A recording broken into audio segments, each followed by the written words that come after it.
Well, I think you secretly like showing people your penis. Yeah, I love it. As much as you complain about it, you always get these new doctors to have the experience. I don't. If I was hung like a horse, I wouldn't care. If I had something to show. It's embarrassing pulling your pants and guys go, jeez, look at him. Some big star. Maybe I should go to a gynecologist. Yeah, there you go. Yeah, right. I want to get laughed at. So, I don't know. I'm trying to cure it on my own. I am a lot better, but until I start, like, walking fast or something. Yeah. So maybe it's getting better. Did you wear a jock today? No, I don't want to wear a jock. Oh, for goodness sake. What about... What do you think's going on? Briefs. I have no idea. This is you're stumping me. I don't know. Maybe I have, like, cancer and I'm dying. Who knows? That's what I feel like. But I don't care. What? I mean, I don't know anybody. I don't know, man. Have you ever known anybody saying... Well, I talked to a whole bunch of guys who said they had epididymitis, but you'd think it'd get cured by now. I know a lot of guys. Yeah, it didn't sound like something that was tough to cure. No. I don't know. Are you doing something different? Have you analyzed, like, your daily... Yeah, I'm not doing anything. I'm not doing anything different. At least this may get you a son because you weren't... Yeah, I know. Oh, I have it. I'm telling you, you should see. I unloaded on my wife yesterday. She's like, oh my God. Oh my God. She was like a big receptacle, waste receptacle. There's something weird about having sex with your wife specifically to make a baby. It's just very, very bizarre. I can't explain it to you. My wife gets very lovey-dovey, as bitchy and as nauseating as I was yesterday. And I'm like, what are you wearing? She was putting on a special bra to excite me, and I'm going, get that bra off. That's stupid. She was like, oh, come on, I'm just trying to turn you on. Anything she could to get me to, Really? She was a real sex kitten. She should have stormed out of there and smacked me and said, I'm never having a child with you, you animal. Oh, dear. But, boy, when they want it, it's almost like, how those damn salmon swim upstream? Right. Do anything to get up there. Anything. Like, they'll do anything. It's like when those fish risk life and limb, and the turtles, they crawl up on the sand and they lay their eggs. That's her, man. Man, oh, man. When my wife says, maybe we should do it from behind, I know. This is serious. Yeah, oh, my God. This is serious sex. She becomes a whore, and she'll do anything for me. Unfortunately, I wasn't in the mood to have anything done. But I had her running through rings yesterday. I was yelling at her every which way, and you know what? It still didn't matter. She wanted to make love. That's right. She had love in her eyes. That's right. She'd taken the ovulation test. It was pink. It was time to go. All systems go. Time to swim upstream. Everything's a green light. Doesn't matter what the conditions are. When she says from the back, it's serious. Or it's candid camera. One or the other. All right, let me take a break. 6:27. So afterwards, I put the suppository in, and I don't know. I feel good, so maybe that's working. Maybe I'm diagnosing myself properly. Maybe it's my fissure. Oh, but the worst news. I called the drugstore to get I only have one of those suppositories left. Yeah. Tells me they could discontinue it completely. That my brand, the only thing that cures me, has cortisone in it and benzocaine or something. And nobody in the country makes it anymore. I go, what do you mean? There's got to be tons of people with this problem. He says, no. He says, it's not that much in demand, so they discontinued making it. Wow. I said, what am I going to do? So the druggist is going to buy special suppositories, melt them down. And make you. Inject cortisone into them. And make me special, super potent suppositories. What was that, Fred? Wow. Yeah, exactly. I was on the phone with the guy for 20 minutes. I said, I'm like a junkie. You got to get me suppositories. A suppository junkie. Yeah, I said, please, anything, cortisone. Just I want my same suppositories. I only use them once a year, like 3 Well, that's what I was going to say. It's not like you use them regularly. No, I'm not addicted to suppositories. But every time you do, you're out to, you've got 3 left. I know. And you've got to find some more, and you got to go to a new brand. I know, I'm so depressed. I'm really depressed when Joey Adams has better plumbing than me. You know what I mean? Like these 90-year-old guys are walking around with no pain. All right, let me take a break here. We'll come right back, and then we'll take a couple of your phone calls right after these words. 94 WISP, Howard Stern all morning. Classic rock and roll all day. Bear Graham. You don't have to be Irish to send a Bear Graham, Patrick O'Byrne from Vermont Teddy Bear is a cuddly brown bear with green eyes, black bowler, green bow tie, and gold chocolate coins from over the rainbow. Yes? Let someone know you're thinking of them by sending them a beargram. Now, this is a great gift, even for birthdays. You can send a Vermont Teddy Bear. You don't have to send the Patrick O'Byrne. There's a whole bunch of different kind of bears. But Patrick O'Byrne for St. Patrick's Day is a great gift idea for March birthdays and for St. Patty's Day. Don't waste your time shopping. This is a great one. And all you have to do is pick up the phone and dial 1-800-829-BEAR. 1-800-829-BEAR. And talk to a bear counselor. Yes. It's all taken care of in one phone call. They're really nice items. And don't they have those calligraphied messages? Yeah. You get all that stuff. 1-800-829-BEAR. 1-800-829-BEAR. Bear. Okay. 634, 92.3 K-Rock, WYSP, WJFK. Take some phone calls, Robin. All right. But I should give away some Dice tickets. I spoke to Dice yesterday. And how's his liposuction doing? Well, that was weird. That was very much on my mind. He called. In fact, he was going to call in yesterday because he was in the car listening to us. Uh-huh. And he was going to yell at Richard Lewis. He said, hey, tell Richard Lewis to tell us some stuff about his personal life. You know what I mean? He was just like, what is he clamming up every minute? Just talk about it. Stop being a baby. I said, you should have called in. That would have been funny. But he swore to me. He says, listen, I'm not getting any liposuction. He says, I don't have any bandages on me or anything. Well, he's telling you that over the phone. You haven't seen him. He said he was at the gym yesterday. He was there. He was working out. So did that mean he worked out? Yeah, well, he walked through? What do you want from me? What do I know? The guy says he didn't have it. I'm telling you, the woman from page 6 swore to me that she knew this factually. She wasn't guessing. Well, it was real weird, too, because Dice does that thing to me. He calls me, and it always sounds weird. He's on a speakerphone. So I go, Dice, I'm hanging up. You're on a speakerphone. Who else is in the room? Who's there? Johnny? Hot Tub Johnny? All of a sudden I hear, hello. Oh, so he's got to listen. Yeah. He's got to have a witness. Then I hear a woman giggling. I go, who's that? He goes, that's my sister. So all of a sudden there's like 9 people in the room listening to me. And I'm wondering, what am I saying here? What are you doing? You're entertaining these people? I hate being on a speakerphone. Unless there's a real good reason for it. Yeah. I just don't like it because it makes me feel a little peculiar. Like, what if I say something personal and then all of a sudden I got 7, people listening? 7 years. Yeah, because we're talking about my testicles and all kind of stuff. I mean, it's the kind of thing you want people to hear. I know it sounds weird because I tell you on the radio, but... I know exactly what you're saying. And it's real life. You don't want to be moaning about your testicles to a bunch of strangers. And let's face it, Dice and Hot Tub Johnny aren't the most sympathetic guys. No. You don't want to be crying to them. Because they'll go make jokes about it later. Hey, Stern's got a nauseous bull. What do I need that for? He was happy because we're going to his concert to watch him, so... I don't know, he called and I asked him about the liposuction if he had it, and kept denying it. Johnny kept denying it, but that doesn't mean anything. Doesn't mean a thing. Yeah. Unbelievable. So I heard from him. Yeah, because the woman from page 6 was laughing. Says he covered it up by saying he had a hemorrhoid problem, and that's why he was in the hospital. He says, I should mail that woman the warts I had taken off my ass. He had warts removed. She doesn't believe it. Yeah. What can I tell you? This is what he tells me. You gotta, I don't really care what he did. Tell you the truth. He wants to get liposuction, God bless him. You're on the air. Hey, Howard, how are you doing? Pretty good. You giving away Dice tickets? Not right now. I'm just talking to people. Chevy Chase called Gary yesterday. No. Yeah, he's going to call in next week. We're going to speak with him. For? Get it all out in the open. Oh, we're going to have a brawl? No, not a brawl. Well, maybe. It could turn into a brawl. I don't know. I don't know how you explain what he's done. I watched the... Hello? Oh, got hung up. I watched the videotape of him on Larry King. Yeah. Ragging on me. The satellite. Yeah, it was real weird. Really? It's very eerie. You should watch it. You would get a kick out of it. One of these almost out-of-body experiences. Yeah.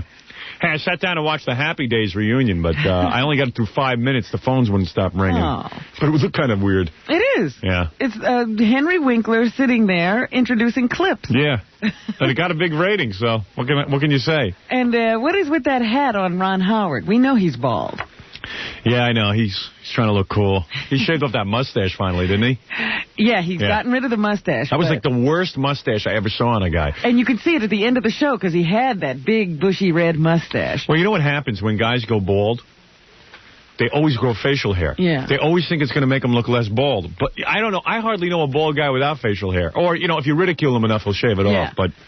But one of the best things about this special is that you watch Richie lose his hair. I know. The years go by. That's the fun of it. What's going on, my man? I mean, I don't know how far we want to pursue this because Dice is a friend. Yeah. But I got one of those guys on the phone, one of those, my best friend's sister-in-law works in the place where Dice has already had it done. Oh, really? Well, yeah, but then again, it's somebody just claiming. Yeah. Yes. Hello. You're on the air. Hello? Yes. Hi. Howard, how are you? Yeah. Hi. You're on the air. Again, this is just a guy calling up. We don't know who he is. Factual. How you doing, Robin? Hi. Factual. It's done. It was done about a month and a half ago. Isn't it great how much people are discreet? Isn't it great when you see? That's why I hate going to a doctor for my testicles. All right, they do talk. Because they all talk. You should see Stern's testicles. Boy, he's not kidding when he says they're small. He took over the whole office. What do you mean? Where did he have it done? In a hospital? He had it done in a hospital, but the physician's on Park Avenue. Yeah. And he went in, and he kind of got, I guess, lost in the office, and they had to locate him. He's sitting in behind the doctor's desk. How would you know all of this? A very, very reliable friend. She's a nurse in the office there. See, that's it. There you go. There's no such confidentiality. They always breach confidentiality. The nurses are the worst. It is. Now, I was a Depends on nurse. what you mean by that. There is no, the nurses in these offices, I go to private doctors' offices. They always talk. I'm telling you.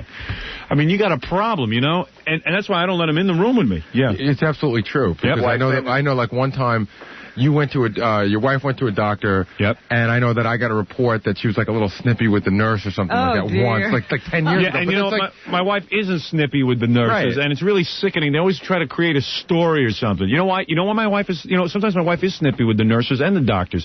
My wife comes with me to every medical exam I have now because she sees these guys get a hold of me, and she sees what's going on. They start doing stuff to me. They don't do that. They're anybody else. Yeah. And they get a hold of me, and they're I told you, I once had a rash on my leg. Guy had to see me completely nude. And he's got me on a table, and he's touching my testicles. I mean, it's like, wow, hey, here's a guy here on the radio. Let me see what his testicles look like. My examination had nothing to do with testicles. He says, I'm checking you for rash on your testicles. I go, get out of here. I know if I have a rash on my testicles. You're an icon. You're an icon. He wants to make sure you're real. Yeah, I don't know, man. I was real, all right. I was real mad. He's already had it done. Well, and he's also going to have something else done. What? Hair transplant? Well, who? What? What's the other one that, not the lipo. Penile implant? No. No, she said, oh, no, that's too small. It's, I think something around the legs. Calves? On the legs, maybe they can do the same thing on the legs. Oh, the butt. liposuction of the butt and thighs? Maybe I think it's the butt. On the butt. Oh, man. But he talked about his family, I guess the woman he's living with and his daughter and stuff. But no, it's for real. So he doesn't even have a daughter. He has a son. Yeah. Well, he has a son then. All right. But definitely. But anyway, got to go. Just want to let you know it's been done already. Well, I just, I mean, you could be telling the truth, or you could have good information or bad information. And quite frankly, I really don't care if Dice had liposuction, to tell you the truth. And I don't even know if you're telling the truth. But it just seems like it seems pretty low. The whole medical profession. Well, this is the whole point I was going to say. I never believed this because when I was a nurse, we didn't do this. We were hospital nurses. Yeah, but they do it all the time. Richard Gere's also since I've become a lay person, I realized that this goes on. Well, Richard Gere's a patient there also. Oh, you. Oh, yeah? What's he doing? He has something. If you ever, in the back of his left ear, yeah, he has had a growth there for a number of years. Right. And before the movie, The Internal Affairs, yes, he had it removed. And if you notice in the movie, they do very little shooting of that back left, behind his left ear. You noticed that? Yeah, if you notice. If you notice in that movie. You're a funny guy. Why are they ever showing his back left ear? Yeah. I don't know. For all the junk we do on the show, this just seems so wrong. Well, it is wrong. It is absolutely wrong. But it's not us that's wrong. It's these individuals. Richard Gere can't even get a growth pulled out of his ear. Yeah, I don't know. Breast implants. Richard Gere had breast implants? No, the doctor on Park Avenue used saline solution instead of silicone, so it's safe with him. Yeah. All right, very good. All right, Who take had care. breast implants? What's that? Richard Gere. Wow. No, he was doing it. What's her name did? Who? McGraw. Ali McGraw? No, Tug. No. Tug McGraw had breast implants? Baba Booey. All right, very good. Take care. Thank you. So somebody had breast implants. Yeah, I think he was trying to say Ali McGraw, but I don't know. I don't know what he was saying. Quick Draw McGraw, right. Quick Draw. You think Quick Draw McGraw had breast implants? I doubt haven't seen him in a while. Don't even accept that. Quick Draw McGraw. Going to change those drawings. Big breasts hanging off him. Oh, man. And, you know, I mean, because I know I go to a doctor. I told you, a couple of years ago, I went to this doctor in Queens, right? So the guy prescribed this. Again, it was my anal problem. This is when I thought I had... prostate, right? Prostate or something. I don't know, but he prescribed some kind of, you know, anti-anal itch cream, special heavy-duty cream. So I go over to... I said, look, I don't have a pharmacist. It was, you know, I was just got to New York, and I felt uptight anyway. And I go to the pharmacy, and I get the stuff, you know. I walk in, and the guy obviously recognized me, and I said hello to him and all that. And I took the stuff, and I even made some jokes about the cream and all that. A couple of months later, I find out the guy has my prescription framed and hanging on his wall. Yeah. I went, holy cow, this is a guy, a druggist with my prescription hanging on the wall, my anus cream. Yeah, I don't know how many prescriptions you'd like to have hanging on the wall, but that's Right. definitely not one of them. Usually if you're being prescribed something, it's something you want to keep quiet. Right. You know, nowadays, you know, even if you got like, I tell people I had epididymitis for the testicle, they're like, maybe he's got some kind of AIDS or something. You don't even want to shake your hand. Yeah, right. you know what I mean? I'm like the Magic Johnson of New York. People shun me. Don't shun me. Just come up to me and say, I still deserve... Magic Howard, you taking your medicine? Thank you. And I still deserve my hugs and my kisses and my high fives. Right. I've barely gotten a high five. I got to take a break, I guess. Do I? Yes. All right. Let me take a break, and then I'll come back and finish answering some phone calls. Our dial-a-date's supposed to be here at 7. Oh, it's a dial-a-date day. Yeah, well, you remember that lady. The girl who got fired. Yeah. We talked to some lady who does phone sex. She says she's good-looking. I said all of them are slobs. So she said she'd come down here, and then in between she got fired from her job. So she's not even a phone sex lady anymore. Well, technically she is. You know. Let's hope she's gotten reemployed since last we talked to her. Right. It's more exciting that way. 646, 92.3 K-Rock, WYSP, WJFK. We'll be back right after these words. 94 WYSP. Howard Stern all morning. Classic rock and roll all day. Somebody sent me, people like to expose stuff to me. This is, Paul Stanley a Kiss. His real name is Stanley Eisen. That was kind of weird. They gave me his high school yearbook picture. Stanley Eisen. Uh-huh. You know, these are little things that people send me. And quite frankly, I'm tired of... you to know. Well, I'm tired of carrying them around. I just want to... You have to unload them. Yeah. Here's a guy complaining about Air Force One where President Bush flies because we have to pay a fortune for it. Let's make him fly commercial. You want to know something? There's nothing wrong with that. Why not? What is he, the king? Because you know the president's never going to be on time. He's going to want special boarding. Here's a guy who lives in Austria. Well, you know what President Bush does, though? When he was vice president, he used to land in an airport, and Air Force, I guess it's Air Force 2 or something. Yeah. Air Force 2 would be sitting there on the tarmac, and none of the planes were allowed to leave until, he would just stop in somewhere for 2 or 3 hours and hang, and instead of saying, okay, let the other planes leave, he'd make everybody sit there and wait for 2 or 3 hours. He's an arrogant guy. Here's a guy who loves Larry King because he lives in Austria, and he misses our show a lot. And every time someone calls up and says Howard Stern, it so it's reaching Austria. Yeah, that's right. Hey, was Richard Lewis on there last night? I forgot to look. Can't imagine nobody got through. Here's a guy it's a real long letter. He's really upset with you, Robin, that you had a party where all the men were judged by the size of their bank accounts. Here's a long letter detailing why I should have respect for Johnny Carson. Oh, yeah? What are the reasons? Well... say what you will, Howard, about Johnny Carson, but he was a lot braver than you seem to be.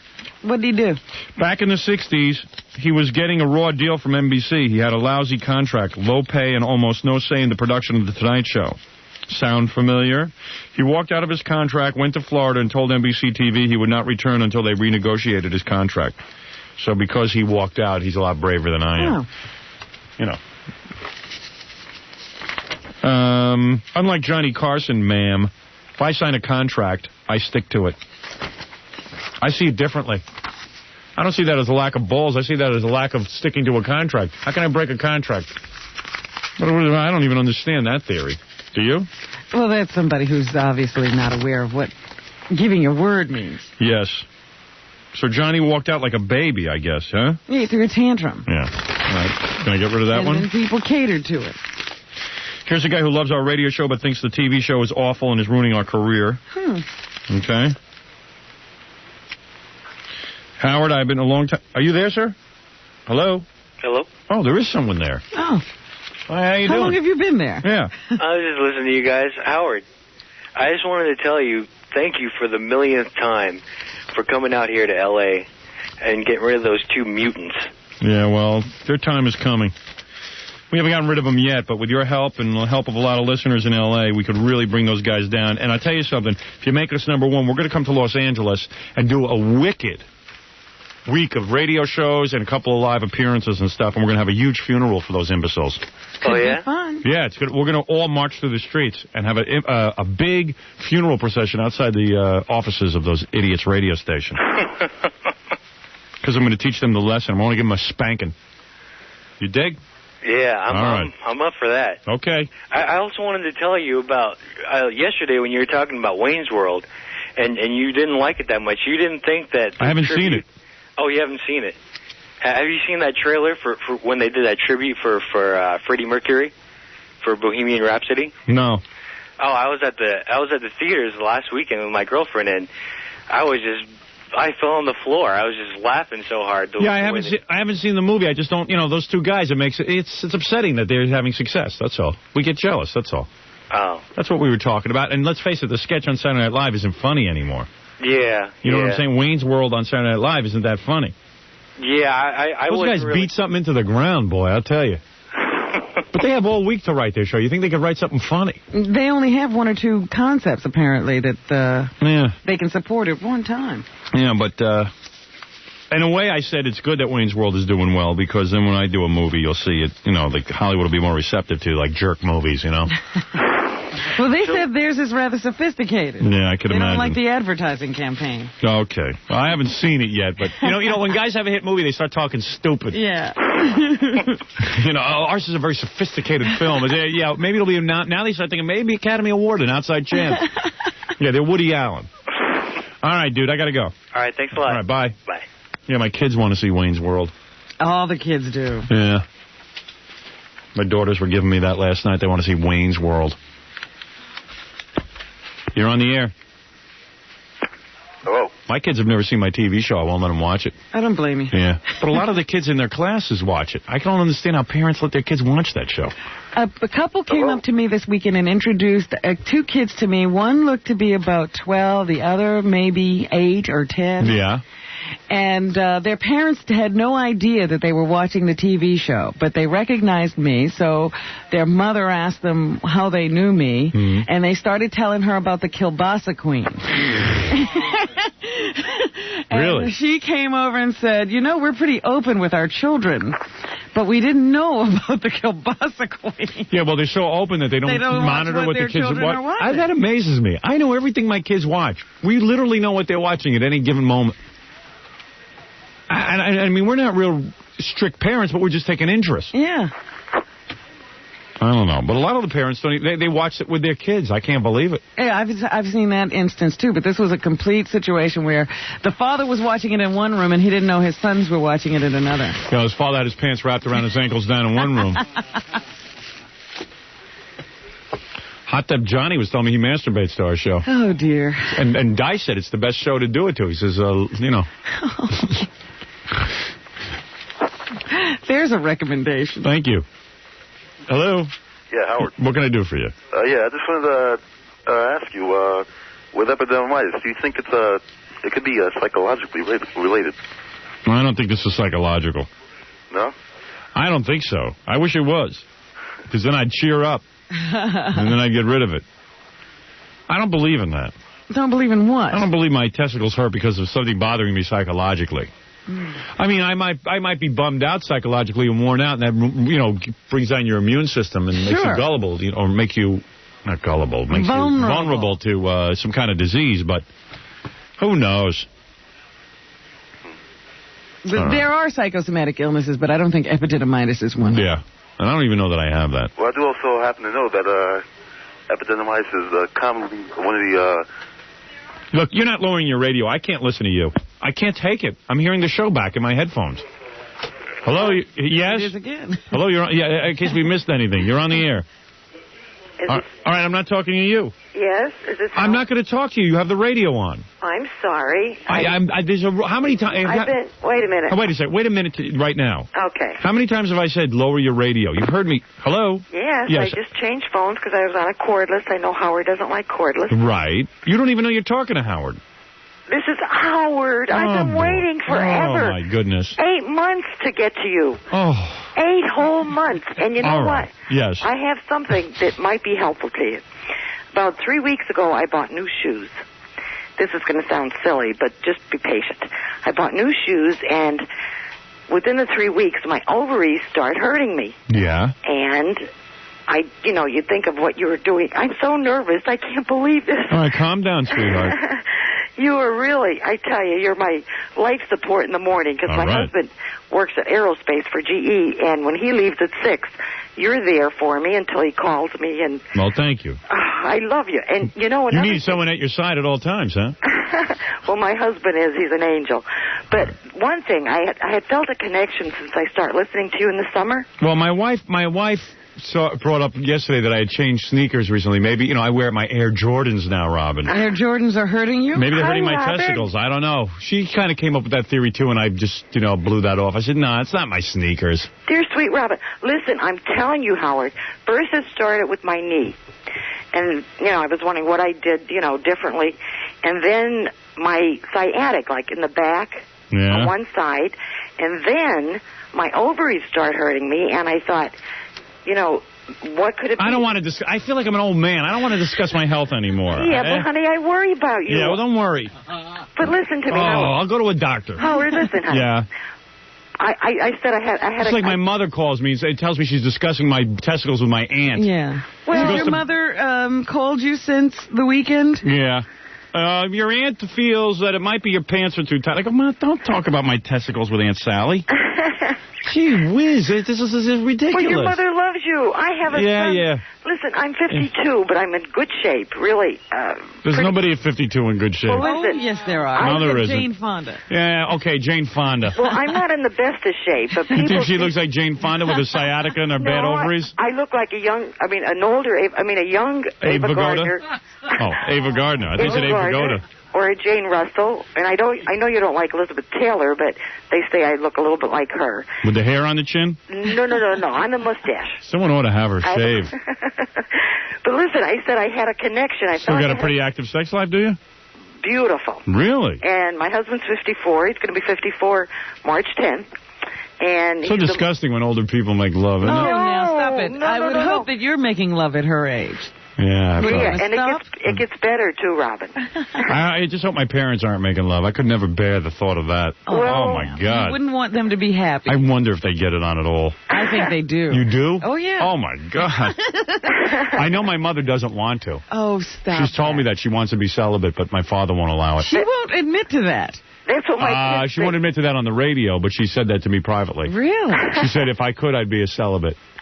And I said, boy, my old man. That is not a good sign. No. He must be wicked in bed, huh? He must really be rocking her cradle. Well, listen, my kids thought I only did it twice. When I had, got pregnant for each of them, they thought that's how it was. But listen, just let me say this. I felt a connection with you from when I start listening. And I was off and on about you, but I'm just so, so in awe of you.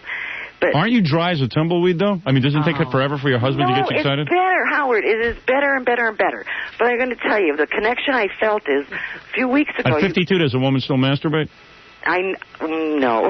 No? All right, I'm just curious. I'm just curious. I don't get to ask too many women these kinds of questions. This woman, you can't ask her for all women. I don't know. She talks to her friends over the mahjong table about. I don't know. She seems to be pretty honest, and my sister swears to that she's never done it. I won't say I never. You've done it. Yeah. Of course But it in my does. younger days. My wife claims she never does it either, but believe me, she's got to be doing it. I don't give it to her. She's got to be doing something. Well, She says, oh, I get so crabby when we don't make love for 2 weeks. I go, I wonder. I bet you're just telling fibs because you Oh, sound... yeah, I'm just making this stuff up. I think so. But listen, let me just tell you my connection.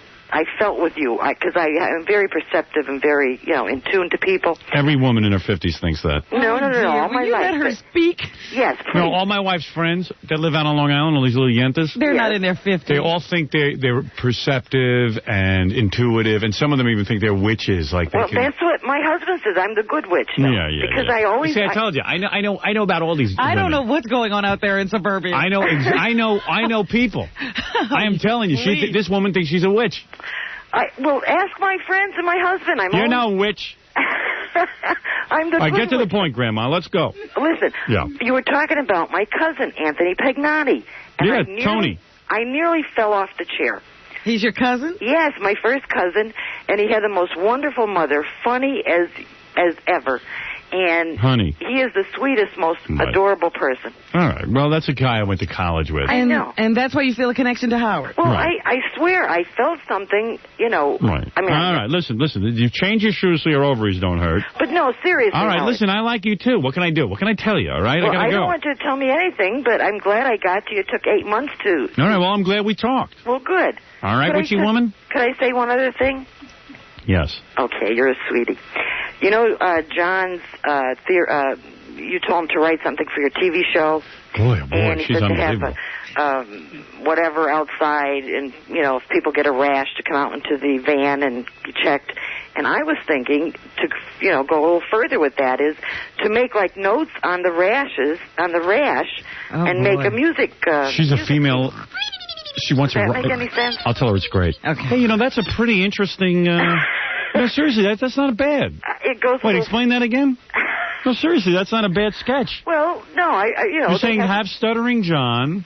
With his rash sketch, he's going to add notes? Well, on the person... Work it out for me here. I'm not sure I understand. The person comes out to the van. I think she's senile, don't you? The person, Seriously, maybe don't you? naturally You imagine if you were married to this? woman, right? You go out of your mind, And wouldn't you? you? Have her, You would. Dots on, little red dots. She's and you shot. just make them, She's notes absolutely on the shot. dots, This and is you get just a loop. These are like the letters I get. People who write ideas. Stupid sketch. I get sketches like that. Seriously, for an amateur, that's not a bad idea. Well, I'm telling you, I come up with these good things. Have you ever written these things down? I don't understand it entirely, though, so being honest with you, because a lot of people do write ideas for this TV show, and once in a while we try to do them. Mm-hmm. You're saying Stuttering John goes into the van. Yes. All right. And he has a rash. No, not he. No, it's the people coming out of the concert. Right. Someone gets a rash in the concert. Go ahead. This beautiful woman, and you put the little red dots on her, her boobs and her legs and her waist, and you just... I guess John or you put little musical notes on the rash, and then all of a sudden it becomes a big hit. Her husband works 6 hours overtime a night. I know it's stupid, but This is Alzheimer's in its final there's some stages. concept I'm there telling that you. might come out. It's Alzheimer's. You never know. I'll fool around with her a little And more. I'm calling from Westchester in Shouldn't I? Philadelphia. Sure. All right. Well, let me tell you something. Your idea has possibilities. Yes. First of all, I like that you know Tony. Oh, he's And also, I recommend that everyone change their shoes if their testicles hurt and their ovaries. Well, would you try that, please? Because I do worry. I will. And the rash idea is interesting. And they connect the dots, and then it's a musical composition? Yes. I see. Now, is it possible, because, it's your concept. Yes. Is it possible for you to come join a writing session? I would love that. Robin, no offense, we don't let people into the writing session. But Howard, listen to how creative this woman But don't you is. think I can write this now based on what she said? But maybe, All right. she came up with this All right, idea. I'm gonna do something special for this woman. Oh, you sweetheart, what? All right. Yes. I am going to invite you to participate, just for this sketch, by the way. Yes. To write it with myself, Fred, and Jackie. In a My room. spelling is horrible. I write phonetically, so... No, you don't have to spell. When we do the writing session, the guys will tell you, I sit there with a piece of paper, and I write everything down that I like. So all you have to do is give out ideas. Okay. All right? Could we... Now, we're going to be having a writing session today. Well, you know I can't get there today. I see. Well, would you like to do one next week? I'd love it. I see. I would truly. Would you invite Tony? I haven't talked to him since the last wedding. I will invite Tony. Oh, wonderful. And I have his address. I don't have his phone number. All right. Now, we write on Fridays in Jersey, which is close to you. Well, that'd be wonderful. All right. We write at 425. Hank? Get a pen. Now, you're putting me on, Howard. Hold it. I am not putting you on at all. Howard, all right, forget it. Oh, no, never mind. Please. Okay. How can I do this so that it's not on the air? Maybe you better pick up the phone and turn off your microphone. I'll give you the address, but if you give it to your friends, I'm sunk. I swear to God, I'm your friend for life. I will never do that. I will say it once because I'm going to turn down my microphone so only you can hear. Okay. All right, you ready? Yes. On your mark. Go. 425 Pleasant Valley Way, West Orange, New Jersey, at 3 p.m. Okay. All right, now I'm putting you back on the air. Hang on. All right. Are you there? Yes, we're back. Okay. All right, and don't give it to your friends, please. Take my word, Howard. All right. My word is my whole heart, soul, and I would never do that. All right. So I'll see you there on Friday. Could I talk to Gary to make sure you're not putting me on? Yes. Okay. All right, hold on. Thanks. Bye-bye. And you know what? We'll take down your phone number as well. Okay. All right. Very Bye-bye. good. Right. Good talk. Excuse me, honey? What was that? I said goodbye and hi, Rob. Hi, okay, Robin. goodbye. All right, bye-bye. And thank you for the excellent idea. The rash idea is very, very good. And we'll give you a couple of bucks for it. Oh, you don't have to do that, but thanks. All right. Bye-bye. Hold on. Well, what a lovely woman. All right, we'll see her at the writing session. Let's see if we can... You know, it's always good to pick up a female point of view in a writing session. You don't usually have a female writer on there. In a way, you're right. All right, I got to take a break. I got to take a break from this show. And we'll see you in a few minutes. 94 WYSP. Howard Stern all morning. Classic rock and roll all day. Phone number during their commercial reads. And they do it way too fast. And it's just you got to slow down a little bit on that. I see. You know, if someone actually is interested in the number, you know. Have you ever tried to scribble down a number while you're driving in a car? Exactly.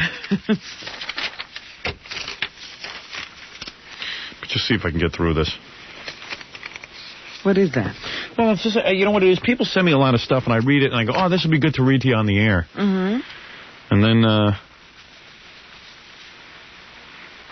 and then sometimes I get here, and I go, it's too complicated, and I just throw it out. But meanwhile, I'm toting around 900 different letters, articles, and stuff. So we should just sit here while you go through it? Yeah, if you don't mind. Just give me a second. No problem. Okay. Here's one in response to... Remember I said on the air maybe we should get a Jewish president? Mm-hmm. Because those guys are real good businessmen? Yeah. They have the reputation of being them. So, of course, our friend wrote us, Jew bastard Stern. And again, I'm half Jew bastard. So, you know, I think that gives me a right to comment on Jews and Christians. He doesn't recognize your other half. No. I guess if you're half Jew, you're all Jew. To him, at least. Half Jew bastard Stern. So you want a Jew to be president because Jews know business. How about Michael Milken? Or all the Jew pawnbrokers, thieves and thief merchants. Yeah, Jew president would be all evil things.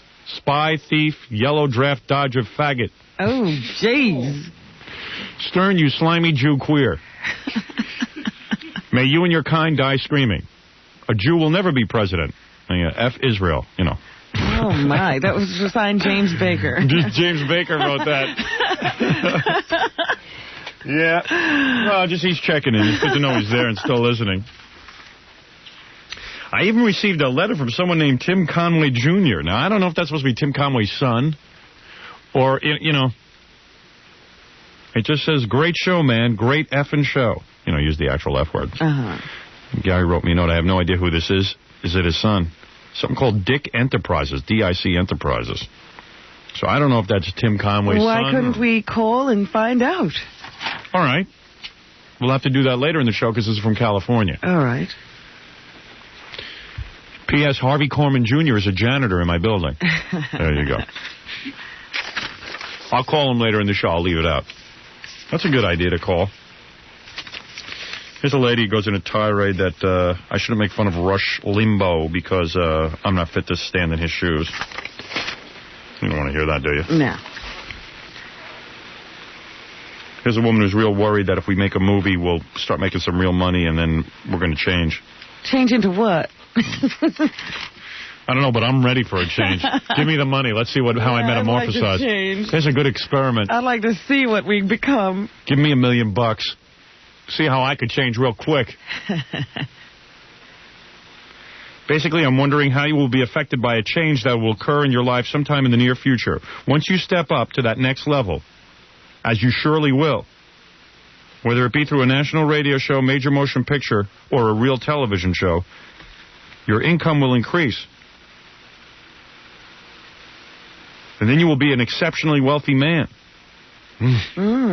Sounds nice, doesn't it? Yeah. Has a nice ring to it. Yeah, well, you don't have to deal with Tom Chiasano when it comes to negotiating a contract. To become an exceptionally wealthy man at this company... you got to get past him. Yeah. When this time comes, will you speak candidly about all the money you are spending? Sure, why not? I'll be happy to share that with you. Would it be a problem to relate to your listeners when you're a multimillionaire and they are struggling to pay the rent? Who Kathy cares? Lee Gifford doesn't seem to have that problem. Yeah, everybody seems to respond quite well to her. What is this? Why will I have a problem suddenly making money? Nobody wants me to make money. Everyone's afraid I'm going to change. We got to keep you where you are. Let's have an experiment. Everybody in the audience send me $100. Let's see if I change. I bet you I'm still the same. Personally, this person says, I wouldn't care. I find everything you do brilliant. I'm just curious if you have any thoughts on the subject. Well, I do.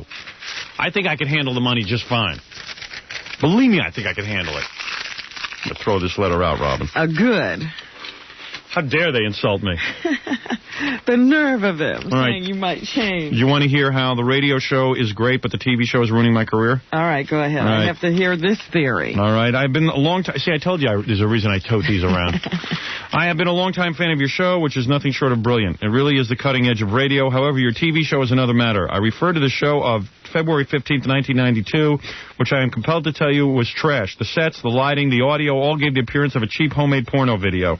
What show was that? I don't know. I don't know. The furniture and decorating were appalling. The girls all look like graduates from Show World.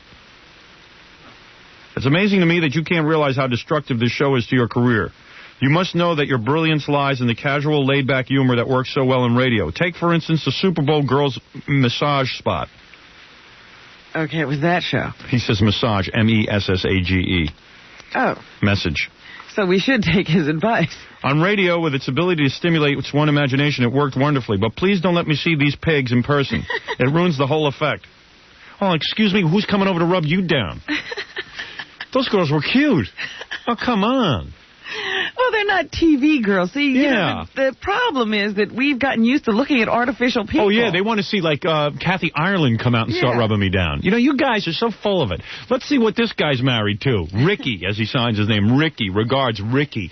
You know, I'm going to stop reading letters from people who sign it Ricky. I want the full address so I can call you guys. Ricky. The whole production reeks of amateurism. There it is. That's bad, huh? Ricky Retardo.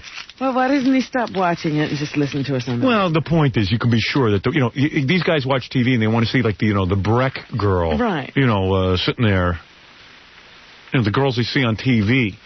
Those girls were good looking. Don't tell me that stewardess wasn't good looking. She was cute as could be. And don't tell me that girl, that 18-year-old girl with the really tight body, the blonde, wasn't good looking. Most of you guys would drop dead to be with her. Have her touch you. Come on. Who are we kidding? Those girls were good looking, right? Well, when we have people saying Kathy Ireland is or whatever her name is the girl next door. Yeah, well, that's Fred. That's how you get this happening. Yeah. Believe me, I saw what was living next door to Fred in Hartford. His grandfather. Wasn't even as good as those massage girls. You're not kidding. Fred was ready to dump his girlfriend for those massage girls. I thought we had a pretty good group come on. there. Come on. You're talking about that 18-year-old blonde. You're talking about the stewardess. You're talking about the one with the cherries. Come on. Eating the cherries. Did you see the body on that girl? What are you guys, nuts? I'm not bringing these girls on the TV show if I get these letters. Keep them all to myself. Screw yous all. Here's a woman who was upset about the Henry Hill interview. Oh, really? Let me hear that one. I found your decision to speak with the former mobster Henry Hill and proceed to laugh at his and his associates' actions, such as were dramatized in the movie Goodfellas, to be in extremely bad taste. Well, you know. I once observed John Gotti holding court in Little Italy, surrounded by a lot of ignorant greaseballs in shiny suits and gold chains, typical of anyone who admires the man and is involved in the activities he pursues. The mob will never have any real power. You know, I guess she's like, you know, she doesn't want to... very anti... Yeah, she doesn't want us talking to anybody and learning about anyone, which I don't follow at all. Then the show would be quite dull. And, But it is funny, speaking of, you know, the way they look, I'm looking at Sammy the Bull Gravano. Yeah. Do you see what a midget he is? He's a short guy, but you can tell we worked out in the gym together. Very wide, yeah. very broad, but a little short guy. Yeah, he looks like a guy who would definitely kick your ass because he's got little man complex. Yeah, Sammy the Bull. Sammy the Bull. He does look like a bull. Looks like he had a nose job, too, but... I don't know, but when I saw him standing in between those marshals, I was like, look at this little guy. Tough guy. Yeah, a little mighty mite. Yeah, tough guy. Sammy the Rat. Somebody who you don't want to piss off because he's already angry. He's angry because God dealt him a 5'1" stature. A short deal. Yeah, I always see those guys. When I used to work out in a gym, I'd see those guys all the time. They'd be big as a house, like wide, you know, and they get wider and more muscular because anything to make up for that lack of height. And you know they can't grow anymore. And as much muscles ahead, everyone went, but you're short. Yeah. It was always great. He's the right height to shoot you right in the nuts. That's what he's at. Here's a woman who wrote me a letter who says she sings like she looks like Donna Mills and sings like Stevie Nicks and wants to sing on our TV show. Want to hear her sing?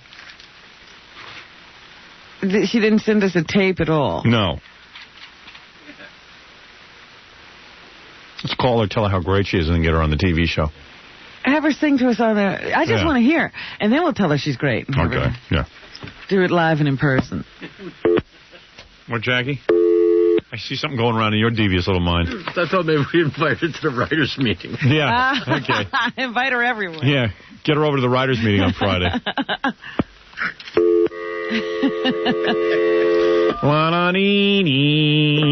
Oops, excuse me, wrong line.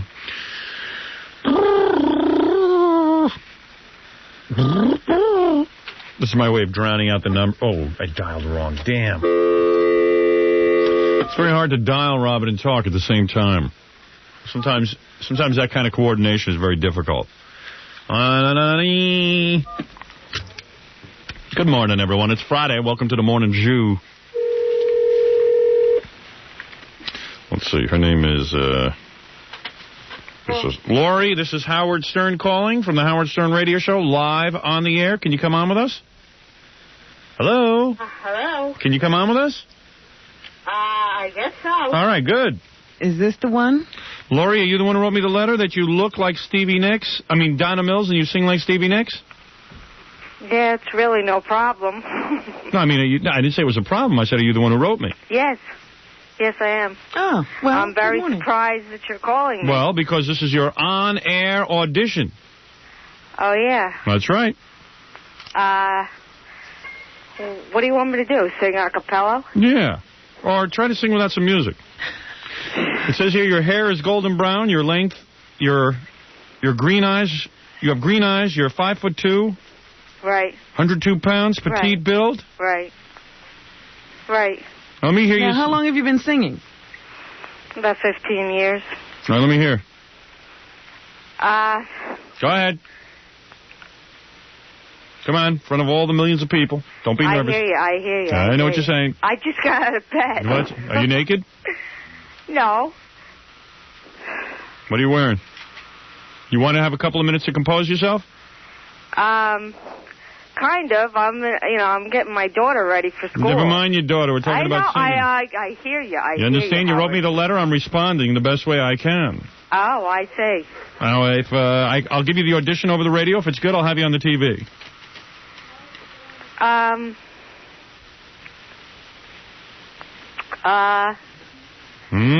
know. No, Howard. I just didn't, You want me to play a record of Stevie Nicks and you can sing harmony? Well, You want to sing to a record? All right, here's what I'll do. Howard, listen to me. Go ahead. The thing is, I just got out of bed. I understand. People don't sing the first thing they get up. Well, you have a very melodious speaking voice. Well, we'll be able to tell if you can... I have a very loud voice. I got to tell you, I'm having trouble being heard. I just can't imagine that coming out of Donna Mills. Yeah, I know. Although you picture it coming out of Donna Mills, and then you're okay. You got a siren. You don't have a voice.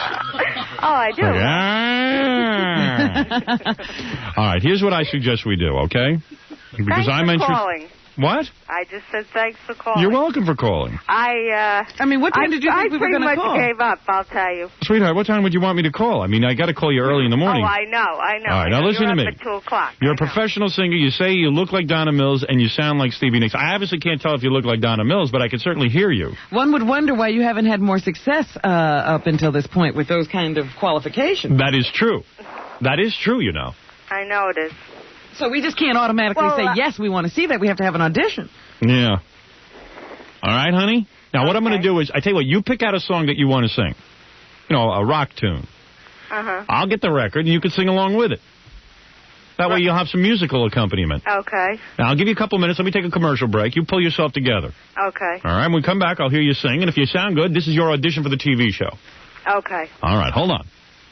Are you all right over there? Yes, I'm fine. All right. Now go pull yourself together. All righty. Do some vocal exercises or something. Can you do you have any vocal exercises you can do? Let me hear that. No, I don't do vocal exercises. All right, hold on. But, All right, hold on. All right, there she is. We'll get to her in a couple of minutes. Hang in there. 94 WYSP, Howard Stern all morning. Classic rock and roll all day. 17th Annual Long Island Custom Car Show. That's what we're talking about. They're blasting their way into the Nassau Coliseum Friday, Saturday, and Sunday, March 6th, 7th, and 8th. Don't miss the hundreds of cars and rods and bikes, monster trucks, mini trucks, race cars, classics, antiques, and features. From California comes the Beverly Hillbillies Hot Rod and John Travolta's Trans Am, both built by George Barris, the king of customizers. He's the guy who made the Batmobile. Yeah. See, the cars, the rods. You're a big rod fan, Robin. Trucks, bikes, race cars, classics, antiques. He'll be talking about these all year long. On Friday night and Saturday and Sunday afternoon, see Penthouse Pets. On Saturday night, see local radio and TV personalities. That would be Gary Dell'Abate. Right. He's a radio and TV personality. I know who's got tickets for this already. Ronnie Mund. Oh, yeah? Oh, yes. He's going to be there. 17th Annual Long Island Custom Car Show. America's mightiest custom car show will be at the Nassau Coliseum Friday, Saturday, and Sunday, March 6th, 7th, and 8th. Don't miss the hundreds of cars, rods, bikes, monster trucks, mini trucks, vans, race cars, classics, antiques, the Beverly Hillbillies Hot Rod, John Travolta's Trans Am, the Penthouse Pets, the radio and TV personalities. The 17th Annual Long Island Custom Car Show at the Nassau Coliseum Friday, Saturday, and Sunday, March 6th, 7th, and 8th. Thank you. All right, let's get back to that woman on the phone. All right. I don't know what happened to our dial-a-date. She never showed up. Hi. See? That happens. Hi. Now you feel better, right? Yeah. Now you're all ready to sing. Yeah, I am. All right, what song you want to sing? Well, I'll do Landslide, Stevie Nicks right. on the air. If you want to have me on the TV show, that's no problem either. All right, Liv. You sound a little depressed. You know that? You don't sound like you're up for this. Oh, I don't. No, I'm just getting serious here, you know. All right. This is her big break, I suppose. Serious artist. Yeah. So what, have you been singing in nightclubs and stuff? No. I'm 34. I had enough of that years ago. So what do? You don't even sing anymore? No, I sing. But at home? Yeah. Oh. Right. To records. 4 walls. Well, there are a lot of artists that do work at home. You don't have the sure disc, do you, Fred? Yeah, it's 8. So you're still in the music business? I mean, you don't have a record, do you? I'm not in the music business. You don't have an actual... Instead of a CD, do you have a record? Oh, the record. Yeah. I don't know. You said you know a lot of artists who work at home. Well, I have a lot of friends that have never, made it, Robin, Oh. They don't hang up. It's a whole community of people who've never made it. I see. Yeah. That's like Jackie's house. Right. Jackie hangs around with a lot of other people who haven't made it, too. That aren't in the music business, Maybe you should talk to Stuttering John. Yeah, he could join your club. Yeah, he hasn't made it. He sings at home, too. We've been looking for a place to send him. And every once in a while, I let him sing on the show, just like you. Now, here, do you have a record of that? Yeah, I think so. Yeah, because I think it'd be easier for me to control. Okay. I'm still a record man. Well, you're sounding like Scott Shannon. Yeah, I got to hear those records. That's the other side. All right. He's playing records in his house. I like the feel. Let's see, what is this? Cut 2, I think. Oh, a CD I can't queue up. I don't have one of those little wheels. You want to sing Landslide, huh? Yeah, that's a, Hold on. a good song. All right, let me get this together. Can you hear that? Mm-hmm. All right. Oh. Now, you sure you look like Donna Mills? I used to color my hair blonde. I've been every color I think there is. What? What'd she just say? No. If I color my hair blonde, people stop me and say, "Did anyone ever tell you?" All right, you ready? I want to hear you sing now. You wrote me this letter. It was a 5-page letter.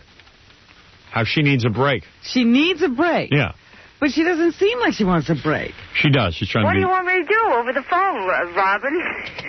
Yeah, take it easy, Robin. Woman's trying to make a living. All right. Trying to get noticed. All right, you say you sound like Stevie Nicks, so this should sound pretty good. All right, here we go. Okay. I guess you know this song, so... Very well. All right, good.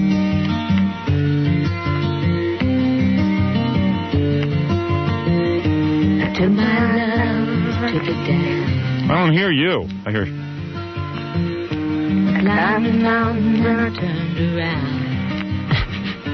That is And it. I saw my reflection in the snow-covered hills till landslide broke me down. That's it. What is it? What's happening? What's going on Wait a here? minute. You don't know the words, do you? I was singing the whole time. You were? How come we can't hear Well, you? she's cutting in and out then.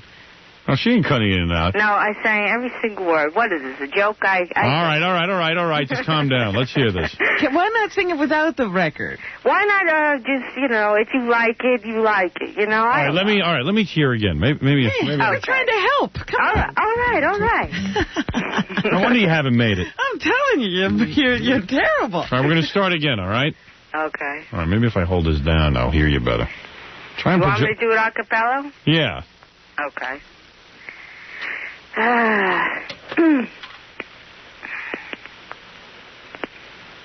I'm like you, Howard. I got to get my wig on. Go ahead.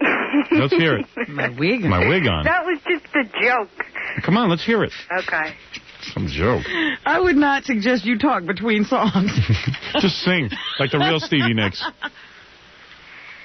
I took my love, I took it down. Climbed mountains and I turned around.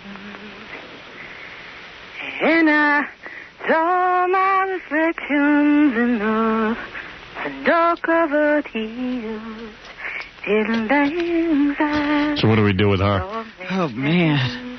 I don't know, Howard. Something tells me she don't look like Donna Mills. Either.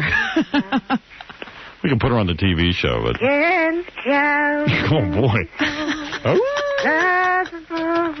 Sounds a little like a cat. Can I sail through the changing oceans? So she's like Stuttering John. And all the seasons. And she, in all this time, she has not figured out that she's not a singer. Stuttering John actually is more of a singer than her. Yeah. But I don't want to be the one to break her bubble. I say we have her on the TV Right. show. I mean, she's been going for 30-some years now. What are you saying, Jackie? I'm trying to think what we should do. Yeah, there's so many options. It's pretty wide open field. We could have her at the writers' meeting. I guess she's more of a writer than a singer. Don't listen to him. Don't listen to your He husband. walked in and said that, so, you What? know. And I'm very nervous singing a cappella, so, I can tell myself that it's not my best. I could feel it's not my best. Your husband ruined it. Maybe a little of a different song. Yeah, do something else. What is your husband saying? I What's hear he in the saying? background. What's your husband He's saying? saying I'm going to kill myself if I sound like Stuttering John. Well, you know what I could do? I could have you on the TV show. You could sing the commercials. Yeah, we'll write you lyrics. Oh, yeah? Yeah, you can bring like a guitar player with you. Okay. All right. Okay. All right, hold on. All right. Now, let me talk to your husband. Mark.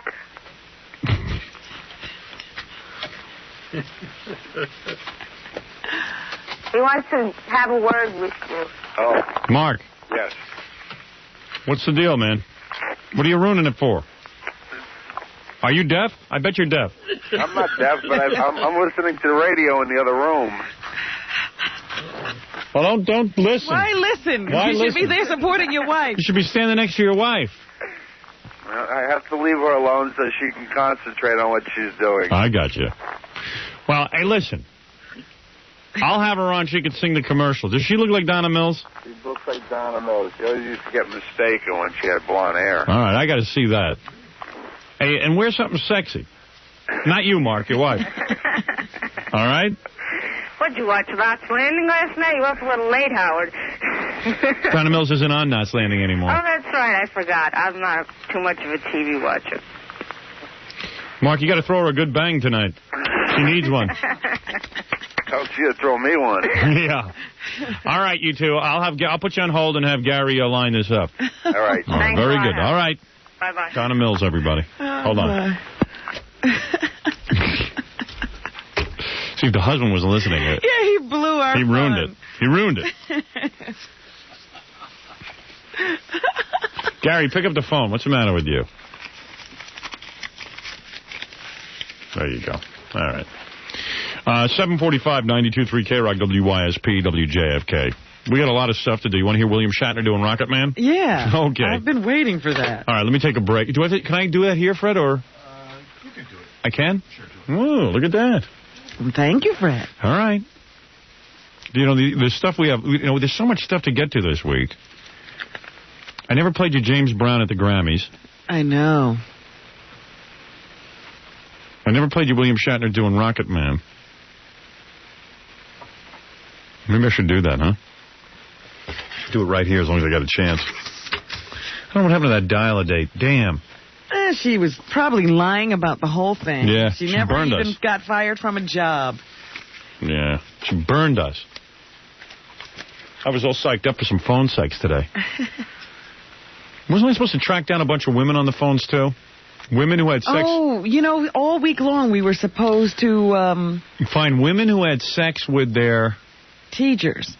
Yeah.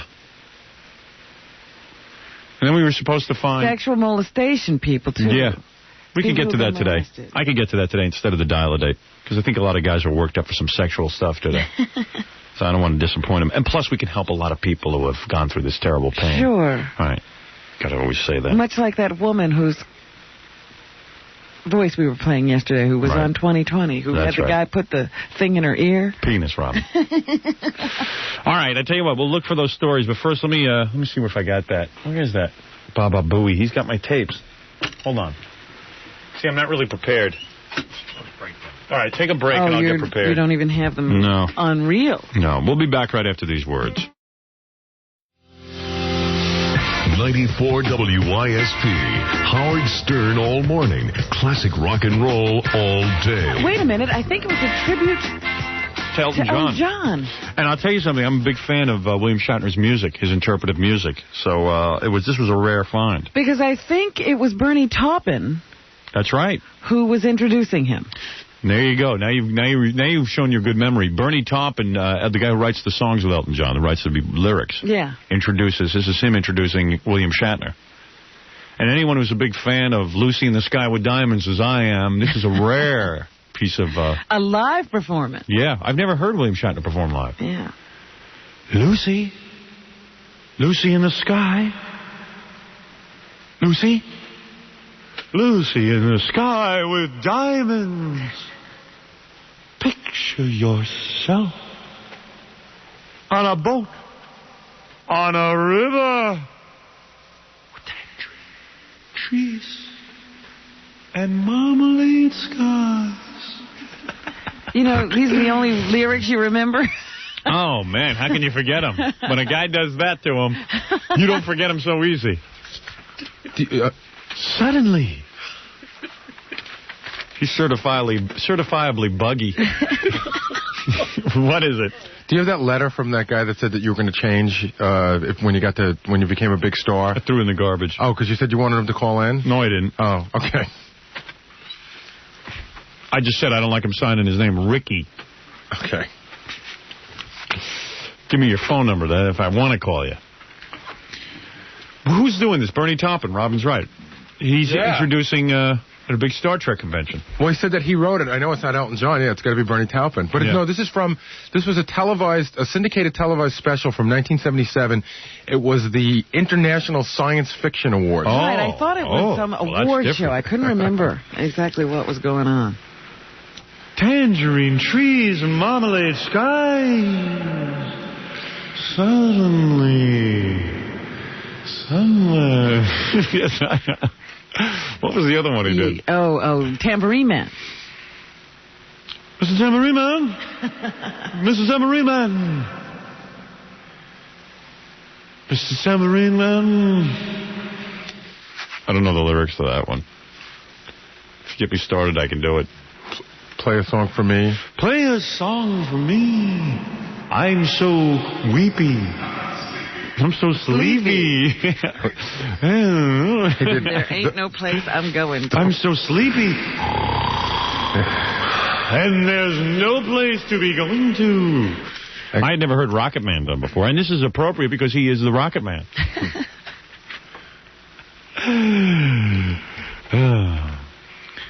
Take me disappearing through the smoke rings of your mind.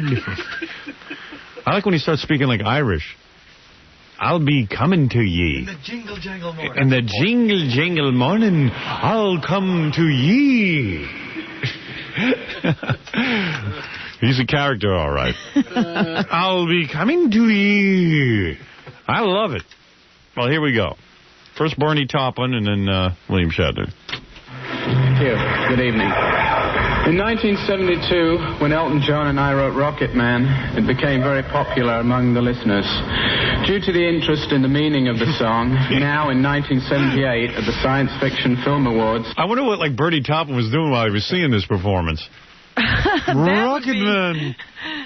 That would be a good piece of videotape. Yeah.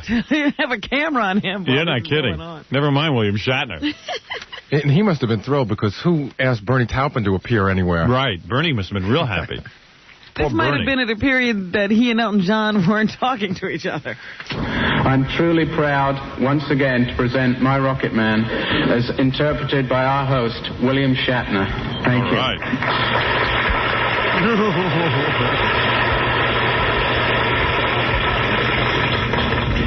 She packed my bags last night, pre-flight. Packed my bags last night, pre-flight. Damn it. What? Does he have kids? I don't know. Yes.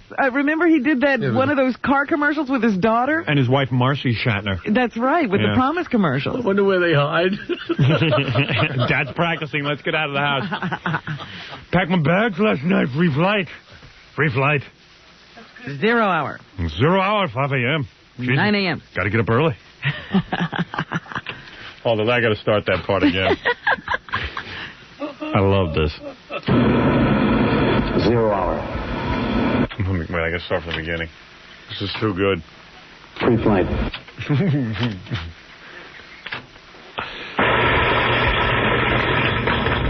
She packed my bags last night, pre-flight. 0 hour. 9 a.m. And I'm going to be high. Ooh, the music is starting. It's a kite, by the way. Nice mix. It's the earth so much. I miss my wife. I miss my wife. I miss my wife. What does that mean? I miss my wife. I don't know. The mix on this is pretty bad because I can barely hear William Shatner. I'm not interested in that music. I think they're trying to drown him out. I think it's the EQ. Nothing we can do about that? I miss my wine. And I think I'm going to be high. Okay. Yeah, we sort of knew it was a bad copy, and we hope that if anybody had a copy of it, we'd love to see the visual on it. Yeah. It's kind of disappointing. Yeah, but you get those first few. You know where it's going. You know it's going to be great. People in the audience are probably passing out. He gets into it, though. I'm a big fan of that. I really am. Because he always shocks me. His interpretive... He really gets into it. But it doesn't mean it. The way he says these words, they don't mean anything. Doesn't matter to William Shatner. He's making big money. I thought an interpretation was supposed to add some meaning. Oh, yeah, it's adding meaning, all right. Oh, man. I miss my wife. Pre-flight. 5 a.m. I packed my bags last night. Pre-flight. Pre-flight. You know what I love? I love the, where the hell is the one I like is when he starts doing the Irish. You got that? Just a little bit. I got to hear it.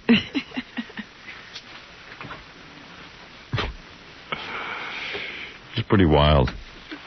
I got the Madonna prayer session all set up, too. Oh, good, so good. we can emulate We're supposed to be doing that every morning. I know. That's the funniest. Madonna's another one who doesn't like me. Her and Chevy Chase ought to get together. Well, I thought Chevy was coming. You say he called yesterday. Yes. Yes. Excuse me. Yes. And he talked to Gary? Yeah, he's going to come on the show next week. So what did he say, Gary? He said that he's going to come on the show next week. That's it? Gary, I mean, how did it come up? He said that he doesn't want to talk to us from his house, that he would talk to us. He said if we set something up, he didn't want to be called at home, but if we set something up, a couple days in advance, and he gave me his office number. Right. But he wasn't angry? No, he was cool. I mean, he was pretty civilized. Oh, that's what I wanted to know. Yeah, no, he wants to come on. But Gary says, hey, so can we set something up with you? He said, okay. Next week. So he called to just say, don't call me at home. Right. Fine. And then he also said that we could call him, through the proper channels. So we're going to do it. Get that all straightened out. Because he sounds like a man obsessed on that Larry King show. He really does. And I saw the video of it. It was pretty frightening. He's definitely obsessed. Well, that Howard Stern is such an ass. I mean, really nothing. Just nothing there. Nothing. And this happens 30 seconds after he gets off the air with Larry. And there was already another question in between. It wasn't like right after that he went to commercial. And this is him on the sideline. And then he has this weird, strange, contorted look on his face. And, I still say he loves me. That's what I maintain. When somebody's that obsessive on you, they love you. In a weird way, they can't admit it. They can't admit it. But you know what? I bet you I'd get them to admit it on the phone.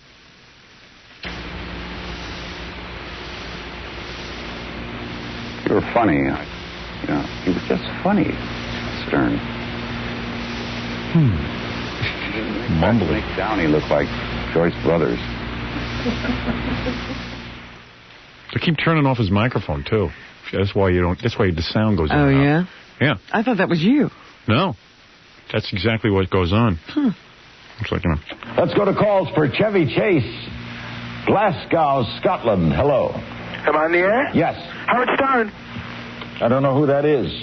To Pittsburgh. Hello. Hello. Is that guy, Howard Stern? Boy, he's an ass. Can't stand him. Go ahead. I've never seen him. He was on the show once as radio, but have you seen his show? Yeah, I've never seen it, but I've heard him on the radio. And? He's very funny. He got the brain of an egg timer. Let's go. Now you're downing the egg timer. Pittsburgh, hello. Yeah, well, we've all heard the reviews on Invisible Man, so you get the brain of an egg timer, too. In fact, right now I'm a lot more successful than you are. Seems I'm making people laugh.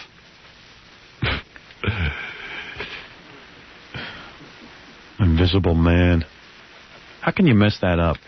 How can you mess up Invisible Man? By not wanting to be invisible in the movie? guess. Is that what they said messed it up?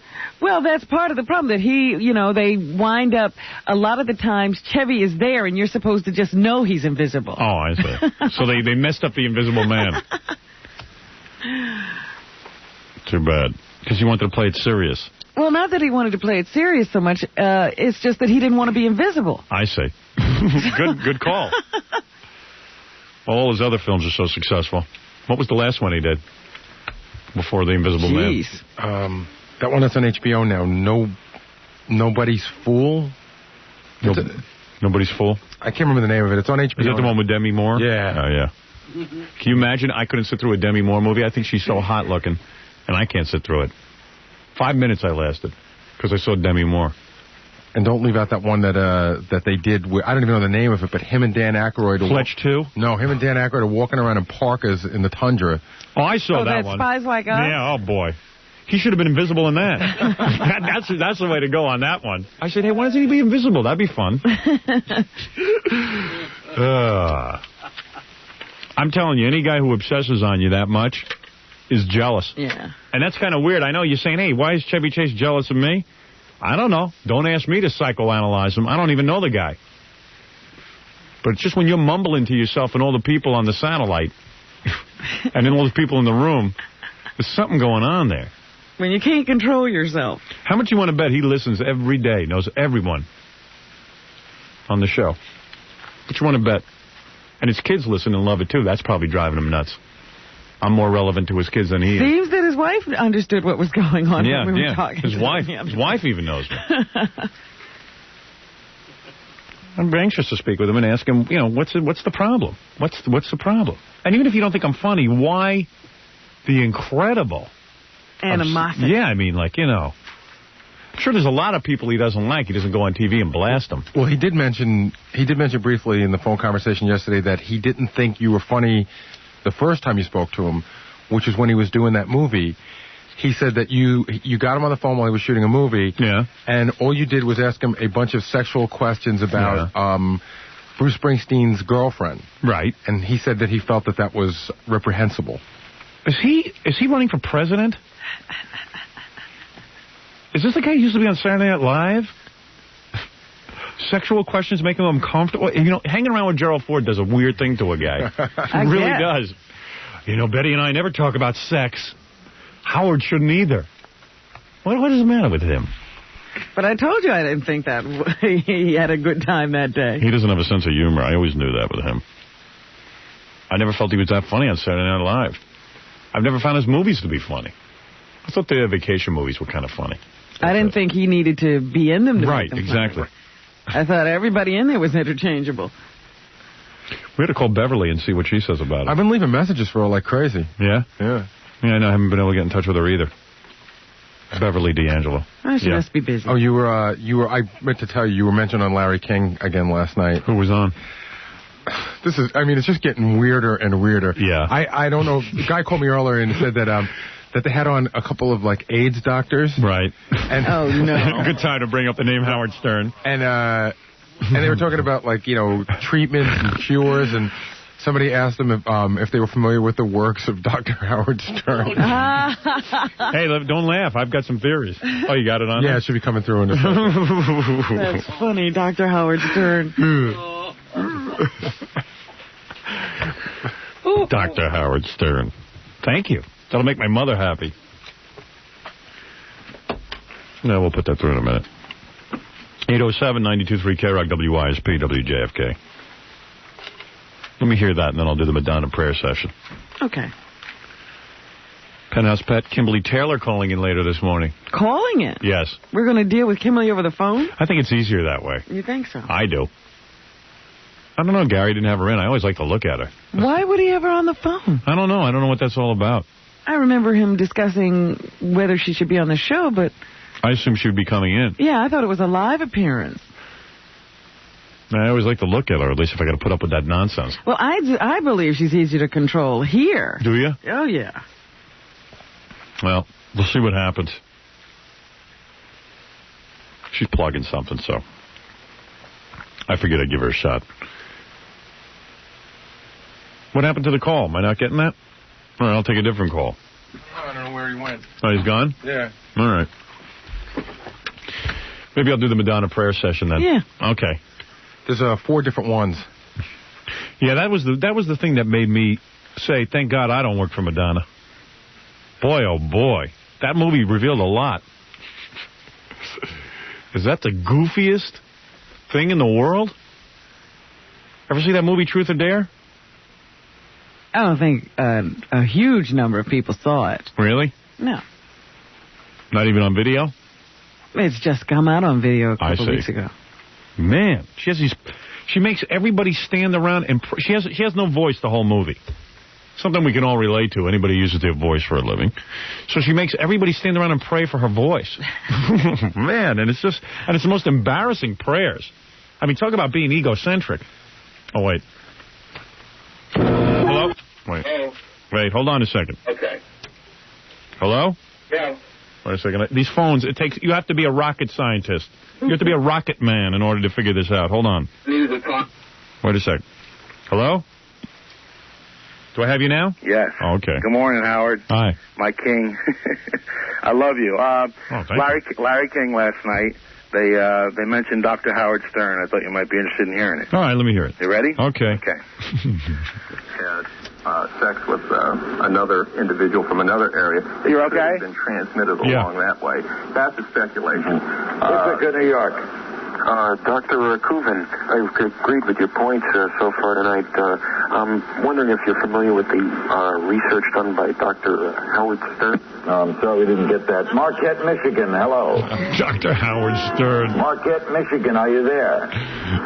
Marquette, Michigan, not there. At this point, both people are on the screen, split screen, and they both start cracking up. They're just waiting for something. It's kind of an awkward moment. Dr. Howard Stern. Yeah, Larry's into this new thing. He says he doesn't know who I am.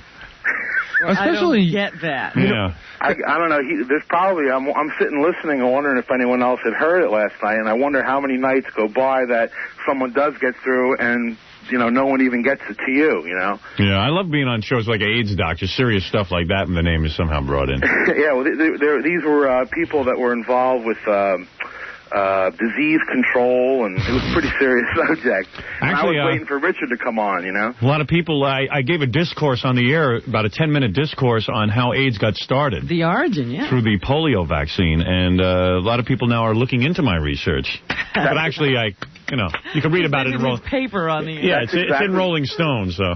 That's exactly what this one gentleman was saying. Yes. All right, dude, I got to go. Okay, thanks, Howard. I love you guys. All right, bye-bye. It's a weird thing, though, because Larry King's so freaked out when he hears your name. When somebody brought your name up to Chevy Chase, it would have been a great opportunity to ask him about you. Not that you're so famous, but... Gary, let's not get carried away. Well, no. You're sort of like new cutting edge, and Chevy Chase used to be that. Well, Larry doesn't want to work me into the show. He wants to discourage but somebody brought it up. I know. But do you notice how Larry sort of Fumford, he is just, is he a pathological liar?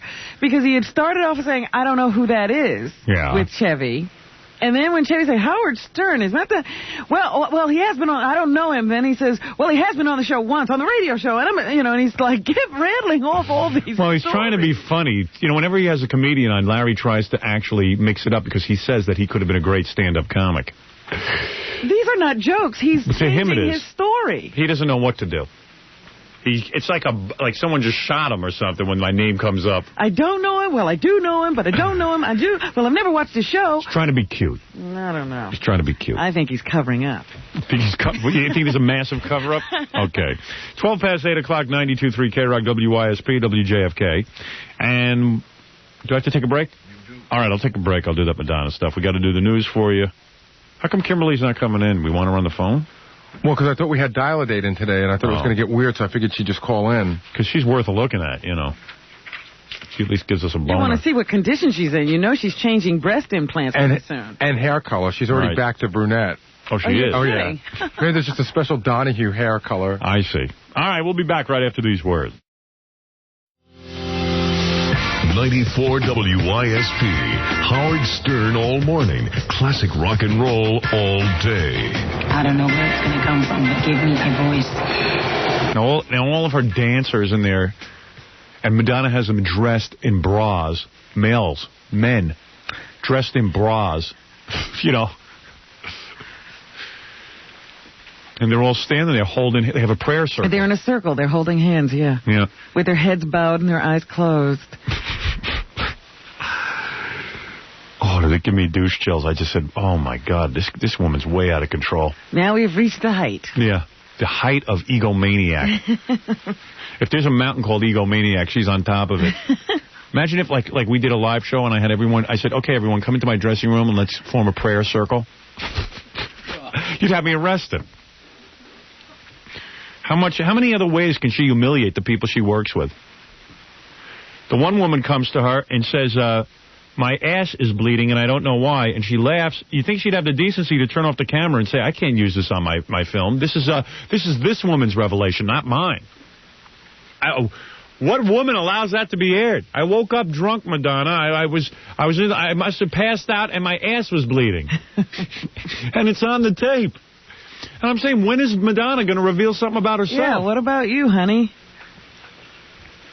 You know, at least if she had picked her nose and put it in the woman's mouth, I'd say, well, at least there's something of Madonna. Well, the only revealing thing was these prayer sessions, actually. That to me, was unbelievable. But I think she thought this was something cool. Oh, yeah. She thinks she's the hippest thing going. Yeah. I tried to explain to my daughter that she's not the hippest thing going, because my daughter knows all the Madonna songs and can sing them. Yeah, but you can't explain that to a kid. I tried to tell her Madonna's not cool, but I don't want to burst her bubble. Yeah, just let her, she'll get over it. And she likes her songs. And I was like, oh, you don't understand. You're not supposed to be singing that stuff. I was over at someone's house the other day, and they were playing the Madonna album. I was like, somebody actually does that? Madonna. Prayer sessions. The Madonna prayer session tapes. And let me put on a great show tonight, and let everybody do the same. Amen. Amen, Madonna. I would have liked to have heard that show. Oh, I'm sure she was fine. There were 4 prayer sessions altogether. Here's the second one. They get better as they go along. This is the one where she prays for... Hey, Gary, where are you? You know which ones they are. Gary pulled them off the tape. They get better, though. I know that. Which one is the second one? Let me see. I think this is when they're in Toronto, and the cops are going to shut down the show. So they pray for... Is this the one with the gay guy? Well, I don't even know if he's... There's one that says he's effeminate sounding. He's effeminate sounding. One of the dancers goes, we're all going to be arrested. We're all going to be arrested. Like, he's all excited. I think it's right at the beginning. You can hear it. They were going to arrest Madonna in Toronto for being obscene. Well, if it is a gay guy, wouldn't he be excited about being arrested? I don't know. Well, one of them says he's not gay. He seemed kind of effeminate to me, but... Yeah. It's like Club Med. A lot of them were kissing each other. I know that. Well, he didn't do any of that. That's the other thing. Now they're upset. A lot of our dancers are upset that they kissed on camera. Right, because they didn't know it was going to be a movie. Just a dare. Yeah. And the whole lot of them look like they should be arrested for something. They must have done something. I'm sure they've broken some laws. But, yeah, arrest them and figure it out later. Figure it out while they're serving their sentence. All right, let's get to the bottom of what you did. We know you're guilty of something. Justice should be like that. Right. Oh, believe me. Believe me, it should be. I'm with you on that. But this is pretty funny because Madonna wants everyone to pray that she doesn't get arrested. Isn't that the idea? Yeah. This comes across really weird, too, because she's always... I guess she must, like, suck on these throat lozenges before the show. So she's, like, chewing candy and chewing gum and praying. Yeah. Yeah, that's what really irritated me, that she's talking to God with all this stuff in her mouth. But she's irreverent. She can talk to God like that. They have a special relationship. I see. Yeah. Dear Lord, but here's the point. I mean, those 2 guys that were kissing on the film, they're upset because they're the ones who revealed something of their life. She still hasn't revealed anything about herself. She gets all the money, and they make all the revelations. That was the dare part. Yeah, she didn't kiss anybody. Dear Lord, it seems like every time I'm standing in this circle before the show, I'm asking you for something extra special. But I'm here again, and they say ask and you shall receive. So I'm begging you to give me a voice to sing with this evening. Again. And the girls, too. Right. This is my hometown, so I'm extra nervous. Yes. And even though it's not supposed to matter, it does matter what they think. Sweetheart, this is God. Look, you know, there's like an AIDS epidemic. Don't you think you should keep your trap shut about a concert? Thank you. Just once I wish God would have... Madonna, go scratch your ass. So I ask you to give me... It's a mission. That little extra something special to show everybody here that I did make something out of my life. Amen. Have a great show. Okay. Excellent. I messed up. That was in her hometown. Oh, I see. She's playing for Oh, that's not the Waiting for the Police? So that's the next one. That was when her dad was in the audience. Yeah, that's very, very important. Please, God. I want to show everyone I made something of myself. That was a concert where afterwards she totally humiliated that woman that she grew up with. Right, her childhood friend who brought the art. Yeah. Someone tells me God doesn't like that kind of behavior. And then had her brother, show her brother trooping around and not being able to get anywhere. And how her father is so ridiculous, he doesn't know she can get him tickets to the concert. The worst scene was when she humiliated this guy, Kevin Costner, who's a fine actor. And seemed like a decent human being. Comes back after a show. Yeah, he's a big star. He didn't have to go back there. He could just leave. He got his free tickets. But he goes back. He says, hey, I thought your show was neat. Oh, boy. She puts her finger down her throat, vomiting. Oh, don't say neat. That's not cool. Oh, sorry. We don't all go to neat school. To cool school. I hate people who think they're so friggin' hip. That's like the people who hang backstage with Sting. Yeah. Those 5 people that sit in the chairs there. You go back to Sting's dressing room, it's like, boy, I've never seen a more politically correct crowd. Winking, blinking, and nod. Yeah, you're not kidding. And I wonder, like, what the hell is going on here? Because, believe me, they ain't doing anything for fear they might do the wrong thing. Yeah, everybody just sits there. There's no life. I'd rather, here's a guy comes back, he's honest. He didn't know what to say to Madonna. He says, hey, your show was neat. That's why you really want to go backstage. What are you going to say? All right. I see that other people have as much trouble saying stuff as I do. Kevin Costner looked as uncomfortable as I would. The clip right before this prayer session, it was really weird. The whole thing went on with her sort of strange brother. Yeah. And, she really just put some wild stuff in the movie. Not about her, but about everyone else. Yeah. And it's just our brother sitting on this couch and he's talking to the camera. And he's talking about how, how he knows how to keep her in a place, and Madonna, he goes, I know what to tell Madonna. She can't pull her star crap on me. Man, great. And meantime, he's locked out of her room. Yeah, he looked real good in that scene. Sister did him a big favor. Let's hear it. Let's hear the next prayer session. Now, this is the one in Toronto with the police. Oh. We're going to jail. I'm so excited. Dear Lord. We're going to jail. I'm so excited. Yeah, they're on a mission. One the other prisoner. Yeah. And then Madonna gets very serious. Hey, come on, stop being a child. This is not frivolous. This is very important. We're fighting for free speech. I've got dates. And why? Yeah, right. Why did they want to... Yeah, and that's the other thing, too. She's always frivolous, but you got to know when she wants to be frivolous. Right. As soon as she gets serious, it's like, oh, I better shape up. Okay. Our last night in Toronto. Yeah, very important. Madonna's talking. I would hate to have to kiss someone's ass like this. I'd rather just be tied up and let ants eat me up. Oh. You know what I'm talking about? Like, shh, Madonna's going to talk now. Right. Oh, man. Hey, Gary, how come you don't kiss my ass like this? Shh, Wolf is talking. Oh, you know what? When you do your live shows, I stand outside the door and keep everybody away, and I try not to bother you. And Excuse me, Wolf. Do you want to see this in photo? That's what I have to do. No. Shh, Wolf is coming. Mr. Buckwell to see Mr. Spanky. Wolf? Toronto. I know all my little babies are feeling fragile, and I just want you all to know that I love you all, and I appreciate everything that you're doing for me, and I'm here if you need me. I want you to go out there tonight. Who's her little babies? These dancers? I guess these guys. Oh, yeah. boy, what a weird trip. I'd rather be like mother thing with them. I'd rather be like Kevin Costner than Madonna. Boy, is she a... She makes my skin crawl. She really does, man. My little babies. You want her little baby soon or something? Right. Where are those little babies now? Mama's gone home. Yeah. And the little babies are back on the street. And give everything that you have. Have a great show. And remember that in the United States of America, there is freedom of speech. And... Was she crying? And let's kick ass. Yeah. Yeah. You're so cool. Everything you say is cool. Everything you say is hip. Bring up what is happening, and I'll give you the options. She's the hippest.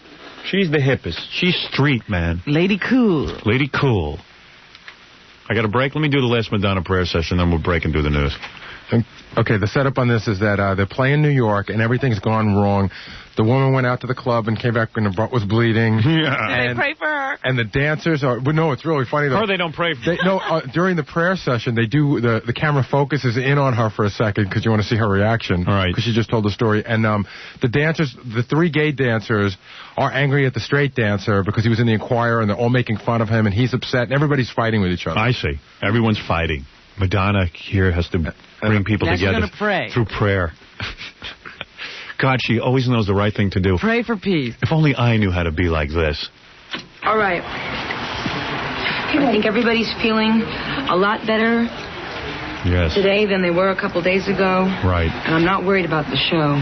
Thank you, my lady. What I am worried about, and what I do want to say a prayer about, is the way that people have been behaving. I don't care what you do with your lives before you came on this tour. Right. I don't care what you do with them afterwards. Obviously. But while you're working with me, and we're doing this show, you will treat everyone in this group with kindness, compassion, and respect. Cool. I don't want to hear about it anymore. There is too much pain in the world. Right. And I want you to treat yourselves with kindness and respect. Thanks, A Mom. lot of crazy has been happening. We have to start looking out for each other. We have to start protecting each other. And we have to start loving ourselves a little bit more. And loving the person standing next to us a little bit more. Yeah. Jump off a cliff. Seeing as this is our last show in New York. Right. And our last show in the United States. And we are dedicating it to Keith Haring. Who doesn't have the luxury of being alive like we do. Yeah, and getting reamed by you.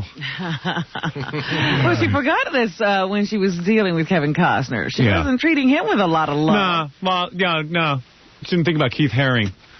I'm sure, you know, when she was vomiting during Kevin Costner or laughing at the woman with her ass bleeding or putting that on film, I guess, you know, it's different. Forgot this. You forget.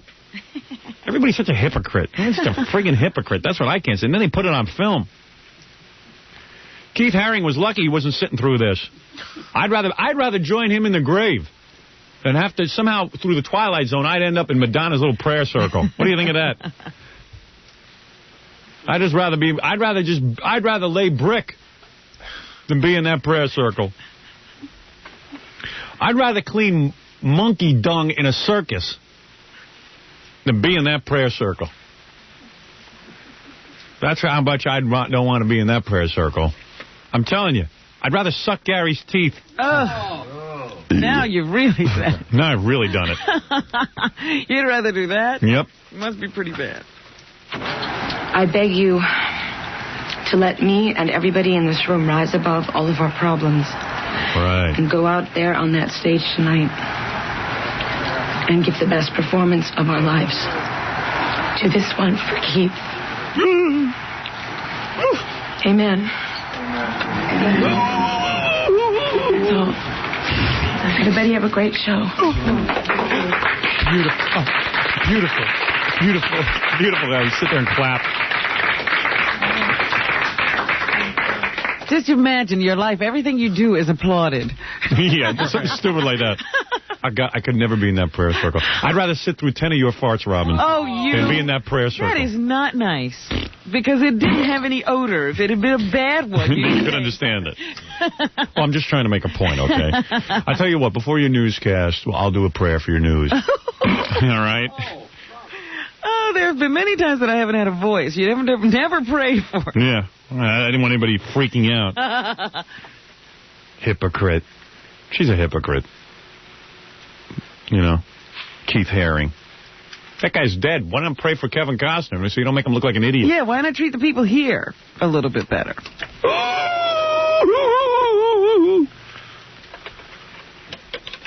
All these people. You. That's right. Every one of you. All right. Let's take a break. Come back. Do a little news. Get you going with what's going on. Talk to Kimberly. We'll take some phone calls. We're going to have a good time. We might even talk to a former screener from the Larry King Show who can shed some light on how things are dealt with when your name comes up. Okay. That'll be interesting. Oh, that's something to look forward to. We'll be back right after these words. For example, a handsome lamb jacket for men. And full-length zip-out coats for ladies. Fred, shouldn't you play a lamb sound effect when I say handsome lamb jacket? Just a thought. I don't mean to disturb you over there. They're only $199.95. That's right, a handsome lamb jacket. There you go. With 25 stores in the tri-state area, there's sure to be a leather warehouse located close by. For the leather warehouse store nearest you, call 1-800-544-8669. That's right, a lamb code. 1-800-544-8669. Leather warehouse with the lamb coat. Lamb coat. Lamb coat. With the lamb coat. Playing it more than once would be... That's all right. You just do it when I say it. Lamb coat. All right. Analyzing. Somebody here suggests that we do a skit on our TV show of a prayer session. Have Jackie and Fred and John in bras. There you go. And have Baba Booey tell you his ass is bleeding. Think you can handle that, Gary? Both. I went out last night, and when I woke up, my butt was bleeding. See? I think he can do it. Fred has a bra on now, so we're almost there. All right. All right, everybody hold hands. God. You're not sucking on anything. It doesn't sound like a prayer. Gary, pull down your pants. God, are you there? God. I hope you're listening, God. And don't, just listen, okay? Please let Robin do a good fartless newscast. Oh, you. You're not supposed to laugh at this. This is we're talking to God. You're supposed to shush me, everybody. Yeah, everyone shush when Robin laughs. You guys aren't doing it. Let's start again, okay? Shh. Go. Shh. Okay, everybody. I want big applause when I'm done, too. God, because you did have that accident in the car. She actually farted for the first time in 11 years in front of me. You know what? You laughed so hard. Okay. You laughed too hard. That's your problem. 6 o'clock in the morning for you to say. Now it's prime drive time. But really, that laughter of yours will get you in trouble. Imagine you're on a date and that happens. It never happened before and will never happen. Did that ever happen to you before? No. That was the first. That's the worst crowd to do it in front of, the three of us. I know. If it had to happen, I wish it had been somewhere else. Were you there, Gary? No. Oh, Gary wasn't there. Car ride. Jackie and Fred were there. Oh, yeah. See, usually they wouldn't have even been there. I know. I just like the way you came clean. She said, Fred hurt. I didn't even know it was a fart. I didn't know it was a fart. I thought your foot scraped against the floor in the tunnel. Well, it was a question. I was like, is anybody going to smell anything? And then I'm looking around, checking faces, because I didn't figure it was good. It wasn't that big a deal. We went to a movie screening yesterday, which was, I thought that was a pretty good movie. It was a great movie. I didn't like the ending, but it was a great movie. You know what I thought about the ending? I like the ending. You do? Yeah. I didn't like the ending. Sharon Stone, who's this Playboy playmate, and Michael Douglas. It's kind of a sexy movie. Very. I mean, I tell you, it was very sexy. Sharon Stone from Playboy, so she goes down to the police station, and she doesn't wear panties. She's wearing a short little dress. And while the guys are, like, interrogating her, she spreads her legs, and you see it. Well, what she did was she uncrossed her legs and then crossed them again. So in the middle of the uncrossing to crossing, she gives everybody a shot. Wasn't that great? Oh, man. She's cute, man. I've been able to get it out of my mind. She's not a bad actress. No, she is an actress. She just had to be sexy, which she probably does naturally. Yeah. No, but you know how it is. Usually girls who pose for Playboy aren't that good. Actress before that. We saw that blonde jungle of life, boy. I'll tell you that. That was sexy, though. That was so sexy. She's naked throughout the whole movie. Well, yeah, when she got dressed, you realized there's nothing on under that dress. And I'll guarantee you that Michael Douglas banged her on the set of that movie. That was the speculation after we saw it. Oh, come on. Because he was really going for it. Oh, man. On camera. Oh, yeah. They seemed to know each other. They sure did. It was a honeymoon right on screen there. It was good, though. We get to see it for free, so we have to say it's good, but this was actually really good. I liked it. It kept us going throughout the entire thing. Yeah. And even there was like a lot of sex with another woman who wasn't as good as Sharon Stone, but was still pretty good. I mean, she wasn't the ugly one or anything. She was naked, too. A lot of breast in that movie. Saw a lot of bush. Not a lot, but a little. Enough. Plenty-o. Well, no, not really a lot. Just when she uncrosses her legs. But we saw it. Yeah, really. It wasn't. But we saw it. She walks around naked, too. She gets changed a lot. Yeah. She doesn't mind being naked. That's what's great A lot about of love it. scenes, a lot of nudity. Yeah, she's not a fool. She knows why people want to watch her. Well, she's the girl in Schwarzenegger's movie, right? Total Recall, Yeah, the one who plays his wife. Yeah. Or not his real wife. The fake wife. Yeah. And the blonde. And, man, she's really good looking. But, man, something about a girl and the no panties and the crossing and uncrossing her legs like I mean, that. nothing. No pantyhose, no nothing. That's the first Stag movie I ever saw. It was about a guy who comes to repair a TV. Yeah. And the woman, had been fooling around by herself. When the TV repairman comes, she lifts some money out of his wallet. So while he's sitting there, she has on a fur coat with, no panties on underneath. She's crossing and uncrossing her legs. And he starts sweating and mopping his brow. Super 8 movie. Super 8. All right, let's get back to the prayer session. God, I hope you're listening. Please let Robin do a good fartless newscast. Let her pert breasts stay taut throughout the whole newscast. Is this prayer going to be all about?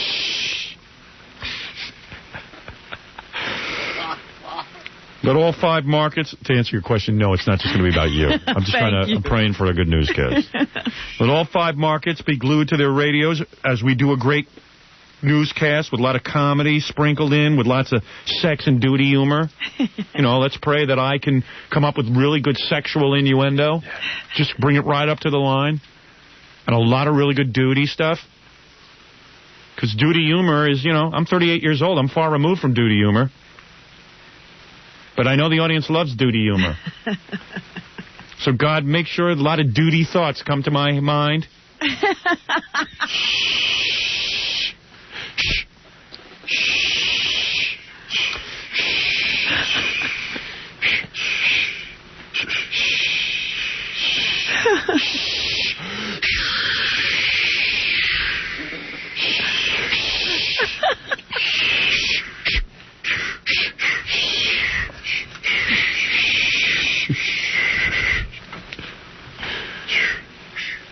I think that's the end of the prayer. That was it? That was it. Oh, we didn't even know it was over. Wait, one more? You're supposed to say amen or something. All right, amen. Everyone, amen. Amen. Good show. Guys, one more. God, maybe you could chop off Jackie's stomach. Maybe, hey, God, maybe you could sneak a look at Fred's apartment. And God, please don't cure Stuttering John, because if you do, he's out of work.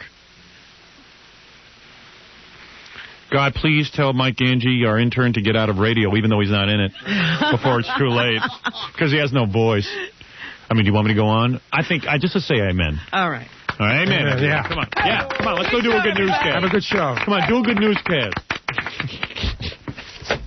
Aren't you supposed to say something like, now let's go kick ass or something? Let's go kick some ass. Yeah. Come on. You call me Masterna, all right? Masterna? Masterna. Come on, let's kick some asses for Keith Haring. Yeah. He can't be here with us. He's dead. Keith Haring's dead, man. Well, we wouldn't donate it to... we have to donate to one of our... We have to sort of... Who's dead? Not donate, I mean dedicate. We have to dedicate it to one of our dead friends. Froggy or Abby Hoffman? Abby Hoffman. Yeah. Come on, he can't be here with us. This newscast is dedicated to Abby Hoffman, who killed himself in a turkey coop. Or something, God. If Abby can hear us... Did he kill himself in a turkey coop? It was a converted turkey coop, yeah. If Abby can hear us, play some turkey noise for Abby. Come on. This is dedicated to Abby in the turkey coop. There you go. Because, he's not fortunate enough to hear Robin's news like the rest of us. So let's put aside our petty squabbling. Okay? Okay, everyone? Yeah. All right, God. Let's have a good newscast. Come on, let's kick ass, Robin. Yeah. Come on. Come on. Oh, and God, screw Chevy Chase. All right, come on, kick ass. Yeah, what happened to loving one another? Come on, kick ass. All right. You ready to start? Go ahead. You know that Darryl Strawberry has a new book out, Howard. And in it, apparently, he makes some revelations that the Mets object to. But today in the paper, whose column is this? Phil Mushnick? in the Post. He starts writing about the guy who co-authored the book with Darryl Strawberry, Art Rust Jr. Yeah, we know Art. I was going to say, you know Art, don't you? Yeah. But I didn't know Art this well. Art, when we first came to town, was doing a sports talk show on WABC radio. Right. And now, I don't know what he's doing besides writing this book for Darryl. But they have a wonderful story in Mushnick's column today about what Art Rust Jr. is really like. Really? Well, how would he know?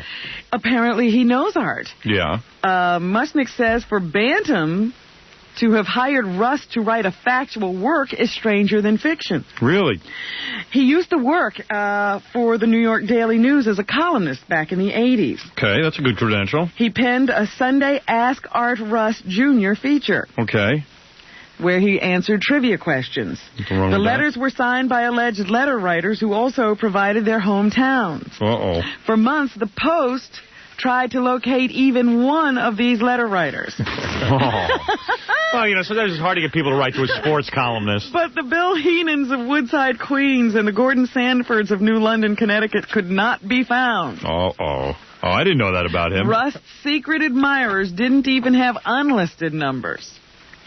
In 86, Rust was confronted by the Post with the strangest of curiosities. He denied falsifying the letters. He explained that perhaps even some of those who write him don't want to have their real names in the papers and may not have telephones. Yeah, right. A lot of them. 99% of his people don't want their names in the paper. There? Made a perfectly good explanation. Right. And anyway, he said, what's the difference? The questions were good. Yeah. Hey, he's working harder. He's got to write the questions and the answers. That's right. Yeah. When he hosted a weeknightly WABC radio talk show in the 70s and 80s, Sports Talk, he had a group of regular civilian callers who were heard virtually every night. Russ would ask these adoring regulars to come down to the station to shake his hand. Right.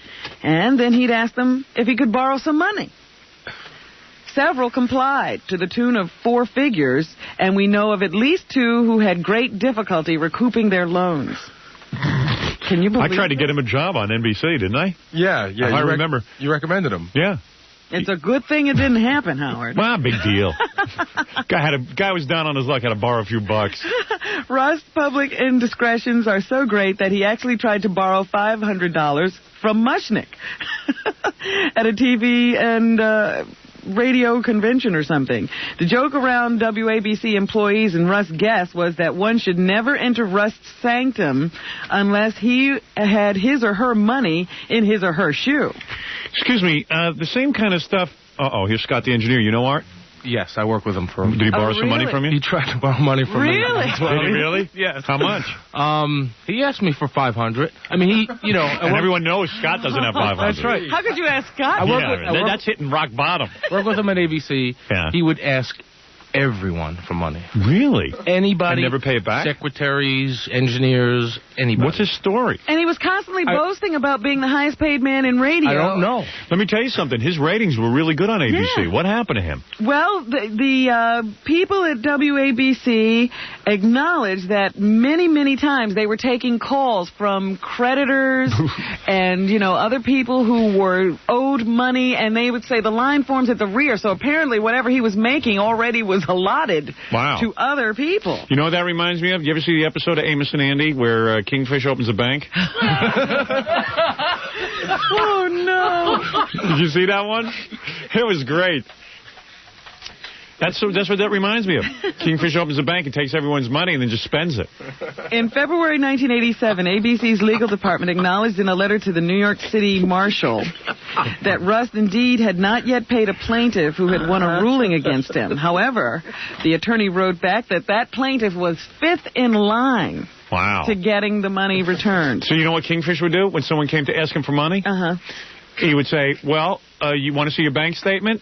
And he goes, no, I just want my money. I go, no, it's after banking hours. It's after 3 o'clock. He'd avoid everyone at 3 o'clock. You go, but I can show you your statement. Then he'd write down $500. You say, see, here's your bank statement. You got it. You can trust me. Hey, but seriously, there's a lot of guys. I mean, look at Larry King's background. That's true. I guess these radio guys. Larry Kingfish. Larry Kingfish. Now we got a new sketch. In recent years, Russ has developed a new spiel. He claims he doesn't get the good gigs in broadcasting because he's a black man. Oh, yeah. He had a great gig in broadcasting. Truth is, according to Mushnick, for a time, TV and radio execs were very eager to hire him. And those who did hire him all lived to regret it. Really? Yeah. I think I almost recommend. He called me one. Why did he call me? I don't know. I know you used to talk to him. I'll tell you what. I said something nice about it. I know what it was. They hired a guy. They needed a guy for sports at night on NBC. They decided to do sports at night. That was John Hayes Jr.'s great revelation. Our general manager. His innovation. Yeah. What an innovator. That station was a mess. But anyway, so I went to him and I said, why would you go hire some guy who doesn't know anything about sports? Hire Art Russ Jr. away from ABC. He told me he's looking. And John was like, no, we want to develop our own guys. And I was like, oh, that means you don't want to pay anybody. No. Because the guy had a 3-something rating at night. Yeah, he had great ratings. I mean, that's pretty good for AM radio. He was used to send you up, like, autographed copies of his books. And, and just thank you notes and stuff. Yeah, I didn't know any of this. You're lucky he never hit you up. Never asked me for money, but you know what? I wouldn't have given him any. I didn't know him from a hole in the wall. This is a long shot. This guy's name is what? It's Art Rush, R-U-S? No, Art Rust. Rust? With a T. R-U-S-T. Why?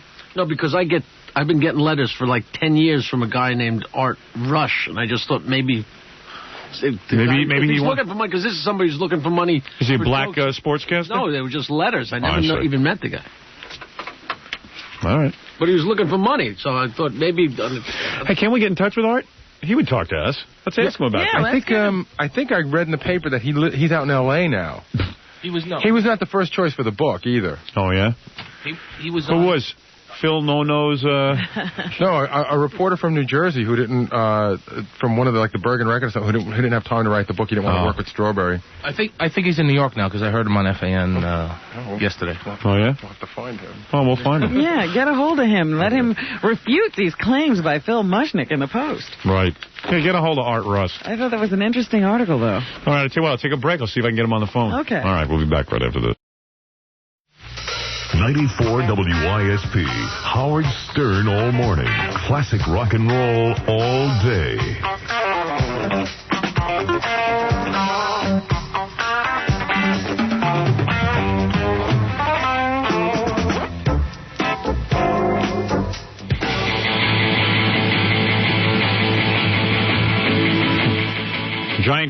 Giant Carpet has opened a new store in Norwalk, Connecticut. And to celebrate the grand opening of Giant's Norwalk, Connecticut store, all Giant stores are having a big sale. 20 to 40% off Giant's best-selling carpets. Also, for every 45 yards of carpet you buy, you receive 5 yards free for every carpet in the store. Now, that's a pretty good sale. And if you buy one area rug, you can get another one, the next size smaller, absolutely free. Right? Buy one rug, get another one free. So if you buy a 9x12 rug, you get a 6x9 rug free. Or if you buy a 6x9 rug, you get a 4x6 free. See how it works? You're a big rug person, aren't you, Robin? Oh, yeah, I love rugs. The new Norwalk, Connecticut store, and they've got a beautiful selection of Giant Carpet. They really do. They're located on Westport Avenue, next to McDonald's. The sale ends Friday, March 13th. Is that today? No, that's next week. What's today's date? Friday the 6th. The wear-dated traffic control fiber system by Monsanto is there also on sale. That's a great-looking carpet, and it stays great-looking because it's crush-resistant. And it's got locked-in protection against stains and soiling. So remember Monsanto, remember Giant Carpet, and also remember that Giant Carpet has a high-profit opportunity for a franchise business. If you're interested, call 1-800-926-7942. 1-800-926-7942. Jackie, you might want to go over there. Hint. Those cold wood floors, boy, I'll tell you. Could use a nice clean carpet in that house, couldn't they? Might be nice. I'm not a decorator, so a little carpeting wouldn't hurt. Yeah, don't go by us. Yeah, don't say I told you, but Scott was just... what was that? Do they do houses that small? Yeah, I don't know. You might just need a 4x6 area rug. Throw rug. For that attic bedroom of yours. But, no, actually, Jackie has a beautiful mansion. 4 levels, isn't it? Right. 4? Well, with the attic. Yeah, and the basement. Well, it's all usable space.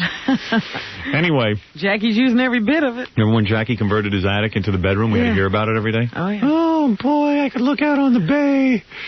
Gorgeous. What, they take the top off the house? Yeah. It's like the Flintstones car. You stick your head out the top. Anyway, Scott the engineer was just telling me how he used to deal with Art Russ Jr. in the halls. Oh. What? I just spoke to him. Yeah, what did he say? Yeah? He digs you, yeah, and he said he's been advised not to talk to anybody, but he hopes, with any luck, we might be able to talk to him early next week. Okay. But, That's a fine time to be advised not to talk to anybody when you got a book out. Great. Yeah, under advice from my attorney. Gary just lent him $600. Yeah. Did Art ask you to borrow money? He asked me what you said about him, and I said... Hey, I didn't say anything bad. I said, we read the article, and then we just said that you thought he was a good guy, and recommended for a job at NBC, and he said, well, thank him. Right. Scott says when Art Russ used to ask him for money... Uh-huh. Scott, come on in here. This is really your story to tell. It was kind of funny. I said, Scott, why don't you ever tell me these things on the air? Yeah, Scott never had anything to really tell us before. Because Scott is the worst guy to ask for money. And not that he wouldn't lend it to you, but he just doesn't have it. Scott, what are you making, about 30 G's? He's got a kid and, a wife. He's always strapped. He's always strapped. Scott comes to us for money. We lent Scott money. We never got it back. No, well, come on. You got it back. Oh, yeah, we did get it back. Yes, right. you did. Right. Yeah. We were supposed to be partners in his business. None of us had a heart to take any of his... percentages. We didn't know it was going to be this good. Could you imagine if you had to pay us? Huge. Do you know that Scott sends out... This weekend where Scott goes out or stays home and sends out other people as Scott the Engineer DJs? Wow. Oh, yeah. You got a pretty big business going. He's doing great. Maybe Art Russ ought to call you and hit you up for a couple of bucks. Well, now, but then it was... So I said, Scott, what would you do? Like, how would Art Russ actually do it? Because I'm terrible at asking people for money. Yeah. I mean, he would just come up, he'd just come up to you, he's like kind of getting, put his arm around you. Does he wear a suit to work? Suit and tie? Yeah, he always wore a suit and tie. So he looks like a regular guy. Oh, yeah, he looked very nice. Always dressed very well. All right. I mean, just come up to you and say, listen. Put his arm around you? Put his arm around you. Like your best buddies. Yeah, and I guess a guy on the radio, you say, hey, this guy's really paying attention. Wow. I bet you a lot of people would lend. Guy on the air is paying attention to me. Yeah, you feel kind of good. Right. Especially if you're Scott. And you're, gee whiz. Scott's looking to latch on to anybody. I mean, I knew him a couple of years. Hey, Scott, you don't need those cigarettes, do you? Can't you give up your cigarette money? So, you say, listen, I need you to do me a favor. I'm a little short of cash right now. Yeah. Oh, boy.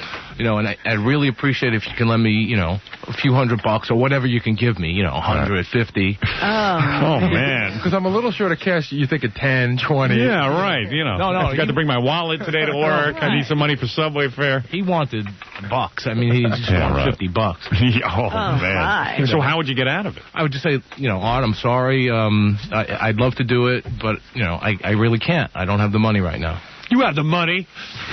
No. He didn't pressure you after that. I mean, if you turned him down, that was fine. But he'd ask you a lot. He asked me 2 times. Yeah? Two times. Wow. Yeah. He had a schedule. But I know he asked other people that worked there, engineers and just secretaries. Did anybody lend him money? I know of a few people that lent him money. I don't know if they got it back or not. I'm not positive. But good thing you warned me. You would have been easy prey. I knew he'd borrow money a lot. Really? Scott, you know a lot of guys. Hey, I knew Bill Bresnan, too. He didn't borrow money. ABC's got some luck with those people. Yeah, there was this financial guy they had who wound up in all kinds of trouble. Yeah. Was it Bill Bresnan? Bill Bresnan, yeah. Well, I'm glad your DJ business is doing good. Oh, yeah. When you send out a substitute for you, is the guy bald and did he smell cigarettes? Has to be a big stinky guy with cigarettes. You gotta give him their money. Where's he going to find somebody like Scott? Give him their money's worth. Oh, man. All right, man. Thanks, man. Carbon copy. And that's, by the way, not to say that any of these allegations are true about Art Russ. That might have been just your experience. Yeah, we don't know you. That's right. The man's entitled to a fair... I'm not. He's entitled to a fair hearing. That's why I invited him on. That's right. But, I'll bet you any amount of money, if we didn't do this story on the air and you just went out to the hallways now, you can get $2,500 in no time at all. Think so? Howard Stern paying attention to people. There you go. That's the way to make money. Oh, yeah. I mean... Yeah, that's what I want? A long list of creditors. But let's just go see how much money you could collect. Yeah, let's do that. If Come I on, had we the got money, news to get to. If I had the money, I probably would lend it to him, saying, "Hey, this guy's got a good job. Yeah, He's right. making a lot of money." He's a good guy. Surely he's good for it. Yeah, definitely. But that's what people did, I guess. All right, Scott, thank you for the human analysis. Yes. The in-depth insight. Yeah, into the human nature, if you will. Scott the engineer, ladies and gentlemen. Well, off of this and back to the Campaign 92, Howard. This Robin. weekend and next week, a lot of Southern primaries coming up. Yeah. And unfortunately, we cannot get past this thing of race in our country. So now everybody's either concentrating on or ignoring the black vote. Yesterday, the 4 Democratic candidates left in the race had a debate on ABC and squared off on these issues. First, we'll hear from our candidate, Jerry Brown. There you go. Who says that we've got to get the election back in the hands of the people of America. The whole system is rigged so that, for example, the SNL scandal, which is a product of the politicians in Washington and their SNL campaign contributors, is now being cleaned up by lawyers on Wall Street getting paid $600 an hour. They've rigged the system so there's not enough money to pay a nurse's aide or a teacher's aide even $6 an hour. This guy is so right on the money. I don't know why people are blowing him off. I don't understand how Well, I think he's getting more attention now that he's won a couple of primaries. You know, you start to hear him. He's completely on the money with this SNL scandal. He's completely right.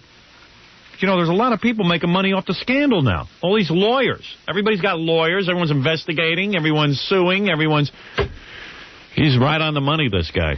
He also says that it's these $1,000 contributors who buy candidates who are keeping the American public, the regular guy, out of the election process. He and Governor Bill Clinton squared off on this issue during the debate. Lawyers and all the people who go to these $1,000 fundraisers, which you are the champion at, Bill, and you're coming up, but you're still a distant second. These are the people... Said he pointing at Senator Tsongas. These are the people who are doing very well, and those plain folks... Don't wait for me to interrupt him. That may be watching, they have no power because they don't pay the money, and they're just ghosts in this political campaign, and that's why this is a campaign of insurgency. We're fighting that. The only problem is, Jerry Brown's a born-again insurgent. He was the biggest of the big money raisers until he decided to run for president. Ooh, it's getting ugly, isn't it? I'm telling you, they got a little heated yesterday. Well, maybe Jerry Brown realized the error of his ways. He also says that the media is not giving his campaign a fair shake. The dean of the Washington Press Corps called the people that voted for me squawkers, even though these are hard-working, regular Americans, many of whom don't vote because they think the people in Washington are lying to them and ripping them off. I think those folks in Washington ought to wake up. They're not serving the country. They're letting us down. And my campaign is a challenge to that kind of leadership. Didn't Jerry Brown lend money to Art Ross Jr.? He might have. What's the matter? I mean, I don't know how into this we want to get, but do we want to hear any more Art Russ stories? This guy actually has a pretty good one. Well, you don't know if they're true. Give the guy a break. I don't know that they're true. All right, what's his story? Well, forget it. Give the guy a break. I understand. I mean, I'd rather hear from Art himself. Right. And then let this guy call in. Okay. I'll get Let him call in while Art's here. Maybe Art can verify whether he's telling the truth or not. Right. Why, it's so good? I know. What is he saying, this guy? All right, okay. He's got that look on his face like we want to hear this. All right. He's heartbroken, You're on Gary. the wrong line. Am I? You gotta, no, you get the reel-to-reel on there. I'm not heartbroken. Is there a way you can talk to Richie today about taking our phone line and making it a separate line so I don't have to switch back between reel number 2? There's about 100 buttons here I never use. Okay. All right, tell him to put CD3 or something. You know what I'm saying? Okay. I always got to switch buttons and stuff for the phone. And yeah, I know. It's very inconvenient. Hello? Hi. Well, let's just say we don't. You could just be calling up to get on the air. Absolutely. I mean, all right. What's your story? But believe me, these are true stories, Howard. Well, that's what you say. Okay. I used to manage a fighter, and long after this kid retired from boxing, he came up to me one day and he said that Art lives on the Upper West Side.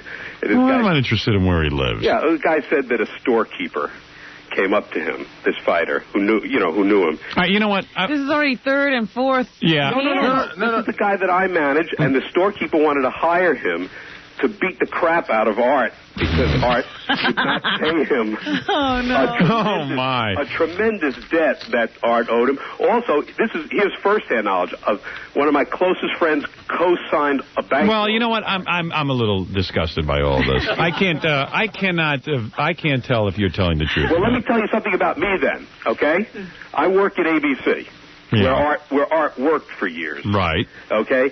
ABC's legal department, and I have a copy of it, sends out what is virtually a form letter to all of Art's creditors to keep contacting ABC. And I have a copy of the letter, and so that I have firsthand. And it literally says, well, we've gotten your court order. You know what's funny? 14th in line. I recommended him for a job at NBC. I liked him on the air. What can I say? I thought he was good.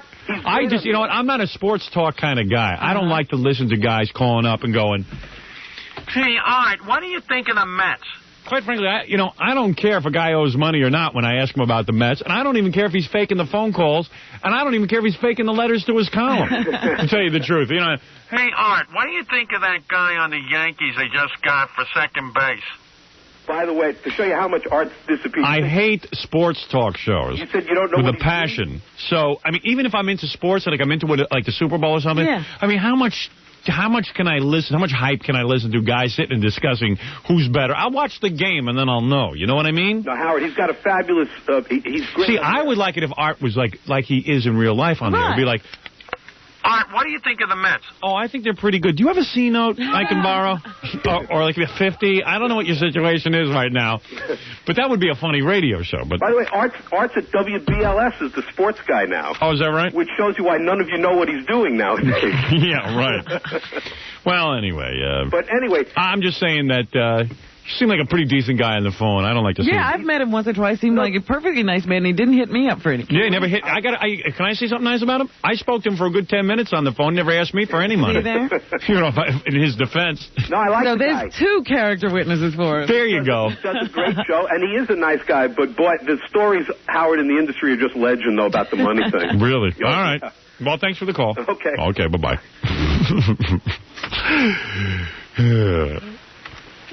It's funny. The Art Russ controversy. Well, I'm sure Art will be have a good sportscast on BLS today. I'll have to all tune in for that. Yeah, I guess it'll be all about him. And now over to the sports on BLS. Let's go to Art Russ Jr. Wow, isn't that something? You never know. No. Fred's always trying to borrow money from me, too. All right, we'll take a break. We'll do some more news. We're still in the presidents, right? That's right. We'll come back and we'll get into some of that debate over civil rights between the candidates. Good. I'd like to hear where they stand. We'll be back right after. And then maybe they'll debate Art Russ Jr. I don't know. We'll be back right after these words. 94 WYSP. Howard Stern all morning. Classic rock and roll all day. That's easy enough to find. And then you go in there, and in 20 minutes you get your cash, and they don't even care if the car is financed or leased, or if it's an exotic, a classic, a four-wheel drive, old or new, a van, anything. They'll buy it. You can sell with confidence. It's Car Cash. Car Cash of New York at 625 West 55th Street in New York City and 548 Merrick Road in Baldwin, Long Island. Why don't you give them a call, 212-516-CAR Cash. Don't be stupid. Don't put ads in the newspaper, because you know what happens? You end up selling it to Car Cash anyway, and then you're out a couple of $100. All right, 922, 92.3 K-Rock, WYSP, WJFK. We're doing the news with Robin. We prayed for Robin to have a good newscast. So far, so good. So far, you're doing fine. So far, God has helped us. And so far, you haven't farted. Okay, let's go. We're talking about the presidential debate among Democratic candidates last night on ABC. During the debate... I didn't know there was a debate. Former Governor Jerry Brown challenged Arkansas Governor Bill Clinton for not having overseen the passage of his state of a civil rights law. Clinton said civil rights laws only affect companies too small to fall under federal civil rights acts, and that he did the best he could, but his answer did not satisfy Brown during the debate. Oh, good. You mean they started arguing? Yeah. Bill, you've had 11 years to get through a Civil Rights Act, and you're here trying to appeal to African Americans let me tell you and Hispanics, and I want to see where your civil rights program is. Chill out. Okay. You're from California. Chill out. Cool off. Nobody has a better civil rights record than I do, and you know it. Clinton better pray for a voice. And so had Jerry. Yeah. I mean, these guys are pretty wasted. I'm sitting there listening. It sounds like two old codgers going at it. Yeah, well, they've probably been yelling out those stupid campaign speeches. I was watching Bob Kerry's resignation speech on C-SPAN. Yeah, I've got a little bit of that. And it was like, and my friends, everything is... Sound like you're pounding out that voice. Yeah. Sounds like Jackie's nightclub act, Guy goes into the whorehouse, and there's a chicken and a bear and a monkey in there. $50 for the bear, $150 for the chicken, $3,000 for the monkey. Well, the guy says, why $3,000 for a monkey? I only have $50. I'll take the chicken. I mean, it gets done. The guy can't even talk. Jackie's next big debate at Zodiac, April 2nd. Very good. Right. Also, during the debate, presidential candidate Paul Tsongas described how the Democratic candidates are different from George Bush. Well, we represent a different generation. We represent a different generation. With a different perspective that understands the threat, as Jerry just pointed out, is economic, it's social, it's cultural.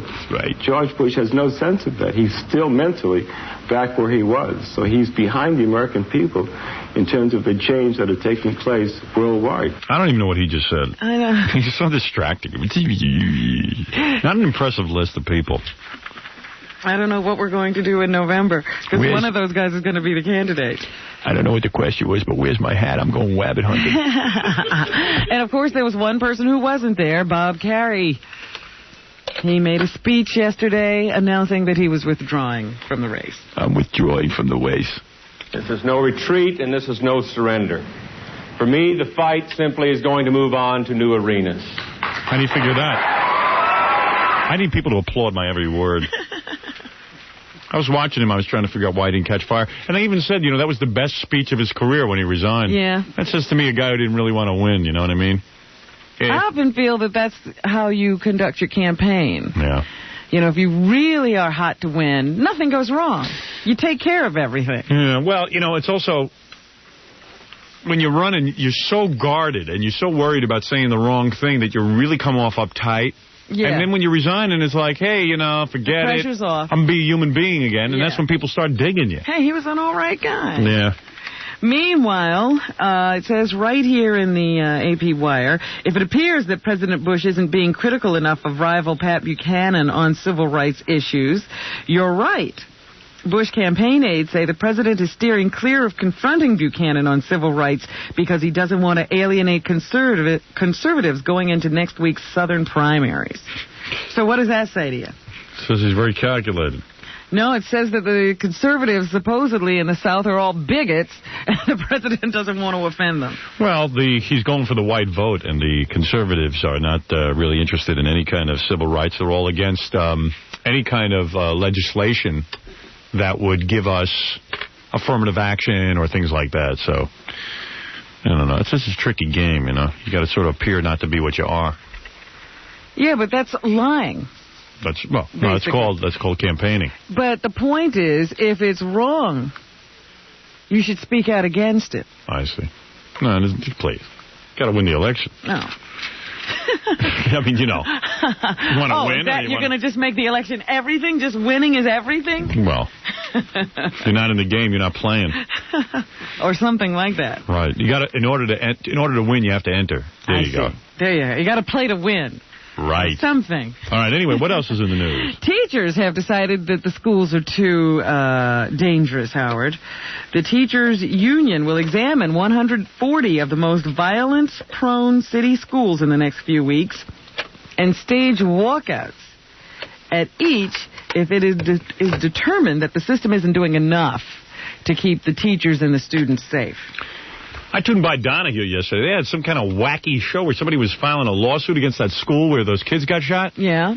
I don't even know if I saw it right. I saw it for 5 seconds. I didn't see Donahue yesterday. Yeah, well, I don't know. It was some kind of a law, and I just said, what is this? I said, I'm going to throw up from these shows and the lawsuits. I said, this is unbelievable. It's not that the schools are... You can't make those schools safe. It's the people that go to them that are making it unsafe. The schools are perfectly fine. Yeah. I mean, but really, they are. Those buildings aren't hurting anybody. Exactly. What do you think? Oh, what, the teachers are going to be there guarding the students? I mean, how much safer can you make an environment? I say close those friggin' schools down. That's what I say. Close down schools where kids don't want to go. Right. But they can't do that. That was the beauty of that Clark guy over in Jersey. He threw out the kids that didn't want to be in school. You're not allowed to do that. Yeah, well, that's bad. why we have rotten schools. So what else is going on besides the teachers? But I just wanted to tell you that the changes they would like to fight for in those schools are metal detectors, electronic door locks, police patrols, and more security officers. That's some school. Sounds like it's going to be fun teaching in those classrooms. Over at the John Gotti trial yesterday, Sammy the Bull was still on the stand and had his first opportunity to withstand some cross-examination, and it seems that he did very well in the first day against the defendant's lawyers. I just had a thought. What? I hate to jump back a story, but tell me what you think of this. What's wrong with those schools closing down and having a mail-order school? Like where they just ship home the kids lessons on video and let them watch them. Just give them all a video, TV with a video. It costs about $100. And let them watch on video the lessons. And then if they prove that they can actually not behave like animals and learn something, we'll put them in a regular school. You mean earn the right to go to a public school? Right, exactly. What do you think of that? What do you think of that? I don't know. You think it's great. That's what you think. You can't believe somebody else didn't think of it. I do? Yep, you're damn right you do. I have to think about it for a while. Let them shoot at their TVs when they get angry. That's right. Think about it. All right, go ahead. You were saying Sammy the Bull. Sammy the Bull was still on the stand. They had to clear the courtroom twice yesterday because of bomb threats. But nothing really happened. Safer there than at the school. Rather be with Sammy the Bull. And when the attorney tried to pin Sammy down on why he decided to turn witness for the state. Right. He said, wasn't it that you didn't want to go to jail? Didn't you want your freedom? You said you'd hand them John Gotti's head on a plate so that you didn't have to go to jail for the rest of your life? And he said, no. I'm just stupid. I was looking to turn my life around. Mm-hmm. Part of it was to tell the truth about my lifestyle, where it came from. Wrong. He also said that he was hoping that maybe some other kids don't get their lives destroyed like his. I don't believe that. It was terribly reminiscent of what Henry Hill said to us the other day. I got a flashback. Yep. Well, that's a good rap to say. Hey, I want to feed the kids. I want to teach the kids. But, these guys aren't exactly... These guys could care less. These guys are busy killing kids. The day before he decided to go state's evidence, he was doing all the things he had done before. Right. Wasn't looking to get out. Meanwhile, a twice-convicted sex offender has been charged in a string of sodomy and sex abuse offenses involving young boys whom he picked up in a relative's car and assaulted in desolate locations. The 6 victims of the Brooklyn attacks were between the ages of 5 and 10 years old. Now, do you understand what I'm saying? A guy who had already been found guilty of these offenses twice, right, who served a little time and then they let him back out on the street, right, was again going around victimizing 5 and 10-year-old kids. Right, right. What he would do is he'd drive down the street. His name is Jose Velez. Right. He'd approach his victims in the car and ask them to accompany him on a chore. Jose Velez. Yes. Interesting, yes. Go ahead. Jose Velez, yes. Then he molested them before returning them to the area where he picked them up. You know what we got to do with this guy, Robin? You want to know the answer? What? What we have to do with a guy like this? And you say he's done this twice, right? And then more than twice. He's just been convicted. Been convicted twice, and then he was like, we have to take this guy, fine him $50 and let him go so he can do this again. Thank you. Let me tell you this, Howard. He was sentenced to 2 1/3 to 7 years and was paroled last year after serving the maximum sentence with time off for good behavior. He's been very diligent about visiting his parole officer. He was there on the 11th, the 19th, and the 21st of February, and he was participating in sexual offender therapy. He was at the sexual offender therapy group on Monday, 2 days before his arrest. Fred, you're in that group, aren't you? Sexual offender group? I don't remember seeing him there. Jose Vasquez? Is that his name? Valez. And what is good behavior for this guy? That's what I wanted to say. I was trying to interrupt you for a second. There's nothing but adults in jail. Who's he going to molest? He doesn't rape a boy for 2 months that we don't know about. And that's good behavior for this guy. With good behavior, we'll parole you. If we don't hear about you raping any boy. For him, good behavior is not pulling some 10-year-old kid's pants down and doing something to his buttocks. But there are no kids in jail, so who's he going to do that to? I don't know. You're asking tough questions. 933, 92.3 K-Rock, WYSP, WJFK. We got to take a break, Robin. We'll come back, do a couple more stories, get Kimberly on the phone, and we'll have a show. Right after these words. I hope so. 24 hours a day, you call up and you get a mattress 60% cheaper. Even high-risers, electric beds, platform beds, folding king-size beds. I mean, it's a great way to buy a mattress. It's the only way to buy a mattress. Why would you go to a department store? In fact, go to a department store, look over all the mattresses, find the one you like, and then call 1-800-MATTRESS. Save a lot of money. No law against that. Right? That's right. Jeannie Wolf sent me a tape. Oh, yeah? Yeah. A little recorded message for us. Let me hear it. You want to hear it now? Well... You're curious? Don't say something like that. You all know right. how curious I am. Jeannie Wolf is a reporter. We were playing her yesterday. Her hair questions. Yeah. She was at the Grammys and was sitting there with the press and asked everybody, like Whoopi Goldberg and stuff, hair questions, and we strung them together to listen to the answers, and it was pretty funny. Dear Howard, this is Jeannie Wolf. Well, you know me. I'm the poor working girl that somehow made you hate me. Howard, I don't expect you to actually broadcast this for your millions of listeners around the world to hear. So I guess this will be strictly between us. Oh, so maybe it's not for air. Oh. Is that right? No, I think maybe it's okay, but I'm not sure. Well, Gary, ask her if it's okay if we play the message. Gary just gave it to me, and she says, well, I don't know. You didn't expect him to understand it, did you? No. I don't even know if he'd listen to it. I tell you what, let's finish the news. I'll get the okay on that. You know, this was supposed to be... I told you what she said. But what did she say? She said that I didn't call you because if you would put me on the air and rip me apart. I told you she says that in the message. Well, that's not what she says. She says, I don't expect you to broadcast this. But maybe she expects us to broadcast. Maybe she's saying, I don't expect you to, but I'd like you to. Just call I on don't know if she does. I won't be able to get it till Monday because... all right, then we'll listen to it on Monday. You know what I mean? That was kind of weird. Yeah. It doesn't say yes or no to that question. Right. Very definitively. Baba Booey gets confused sometimes. Well, that's what Baba I said. Booey. You know, anytime there's a place for doubt, Baba Booey leaps right in. Yeah. Baba Booey. Baba Booey. Baba Booey, always thinking clearly. Get those cobwebs out of the head. Anyway, go ahead with the news, Robin. We were supposed to be hearing from women who had been sexually molested. And we'll have to do that on Monday. It seems to me that they don't understand what molestation is, so I thought I'd do another story. This time it's a minister who's accused of sexually harassing his employees. Employees? Yes. A former employee of the Corona Congregational Church in Queens has charged its minister with sexual harassment, saying that on Good Friday in 1988, the Reverend Irvine Breyer asked the woman into his office, unzipped his pants, and fondled his genitals in front of her. So the minister fondled his genitals? Yes. Women get so freaked out by that. Oh, Howard, please. They don't like to watch that, I guess. You know, a guy just wants to whip it out and fondle himself. He's not asking you to do anything. Did you ever do this in front of anyone? I don't do it because it's not accepted behavior. Well, I wish women would lighten up and enjoy watching that. Are you telling me you wouldn't mind if your wife walked into a room, Jackie whipping out his... Well, Jackie, I would mind, yeah. Oh. Yes, I would. But how about if a guy's having, he's just horny? Oh, He didn't attack her, she can leave. According to documents... We're too uptight about the penis. Stop it. Of November in 1987, Breyer met with several deacons at the church and parents of several young women who had complained about his behavior. He apologized at that time, admitted he had a problem, and said that he had been in therapy and promised to get help, to get a prayer partner, and stop. A prayer partner. Whip it out in front of the prayer partner. What is it?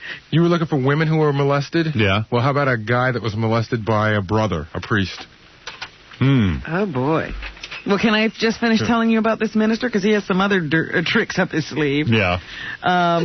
One woman says he called her at home and left a message on her answering machine asking if she was getting wet and soapy in the shower.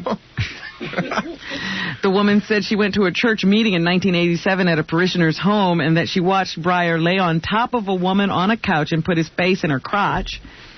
Amen. Another woman said that during a prayer session, Breyer told her, fornication is all right if you do it with me. Right. That's the way that most of these guys work it. A third woman reported that in 1988, Breyer pinched her breast and stuck his tongue in her ear. Once at a church picnic, Breyer, according to the woman, told her, long hair, light skin, and big legs. I bet you could really tear a man up in bed. Another time, Breyer approached a woman and said, hello, how are you and your friends? When the woman said there was no one else in the room with her and asked, what friends are you talking about? He said, your breasts. Hey, how are you and your friends? How are your friends, Robin? Robin's got two incredible friends. Oh, dear. I think the way these guys just, rewrite the Bible. I know. It's okay to have sex if you have sex with me because I'm a minister and blah, blah, blah. Want to talk to this guy? Yeah, let's see what he has to say. Hi. Wait a second. Oh, wait. Here we go with the phones again. Now I'm trying something new. Hello? Hello? Yeah, can I hear you now? Yeah, I can hear you. No, this is all messed up. Hold on. This was Scott's idea to make me like this. What did he do? Do you hear this? Hold on. I'll work this out. Hold on. Wait a second. Is that you? Yes. Wait. Is that you now? Look at what I got to go through to get look at what I got to go through to get a phone call. I'm still here. There, we can hear you now. Hey, is this the homo? I'm not a homo. All right, just take it easy. I'm just kidding. All right. I got a good sense of humor. I thought you came on to your brother. What? So Gary told me you came on to your brother. No, a Catholic brother came on to me. Oh, Catholic brother? Yes. Okay. So now, what happened? What's the difference between a brother and a priest? Well, brother is like, he's like a cool priest. Hey, brother. What do you really want to know? I do. I don't know the difference. What, between a brother and a priest? Yeah. About 6 inches. Right, sir? You sound like Henry Hill. Who, me? I'm a Brooklynite. Yeah, you guys all sound the same. Yeah. So what happened? How old were you? I was, it happened for 2 years. I was in Catholic school. By the way, it's a lot better. I mean, not a lot better, but it's a lot more fun when a girl calls in with sexual molestation. Oh, no, I'm enjoying this now. So you're a guy, right? Yes. Can you pretend to be a girl? No, I do not. All right. We need to hear this. So you're in school, and how old are you? I was about 11 years old. All right. And it happened for 2 years. You're going to Catholic school, right? Yes. Catechism. Yes. So, you go. This brother became my friend. Right. He's going to help you. Always beware of a friendly brother. Yes. Yeah. Nothing's for nothing in this world. I found out the hard way. And by the way, you're completely hairless at 11, aren't you? Yes. You haven't even reached puberty. No, I haven't reached puberty until I was about 16. Yeah. So, he became my friend. He took me to movies, plays, Baseball Hall of Fame. Real friendly. And then did your parents get suspicious? My mother did towards the end, but it was too late by then. I mean, you know what? Why was he taking... brother. Well, but why was he taking him to baseball games? I mean, what this kid was so underprivileged? Were you underprivileged? Halfway, yeah. Halfway underprivileged? Yeah, you know. That's like Jackie. He's almost there, but he's still sort of underprivileged. But, in other words... Your mom didn't say, hey, what? Did you have a father? Yes. Both of my parents are still together. Yeah, and when did your parents go, hey, why is his brother taking such an interest in our son? I want to take my own kid to the Baseball Hall of Fame. Did they ever ask him why? My mother did once, and he made her seem like how you could dare ask a question like this. This guy right now is still teaching in school. Mm-hmm. And I went to the Franciscan Brothers during the summer Right. to try to do something about this, to prevent it from happening from somebody else. Right.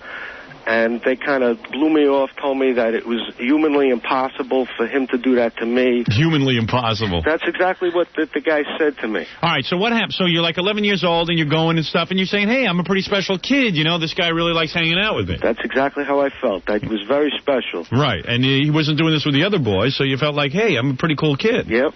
And it started out, we used to go driving. And what was the premise? How would he get you in the car? He'd go, hey, you know, you're a good boy, come here? Well, he was my teacher.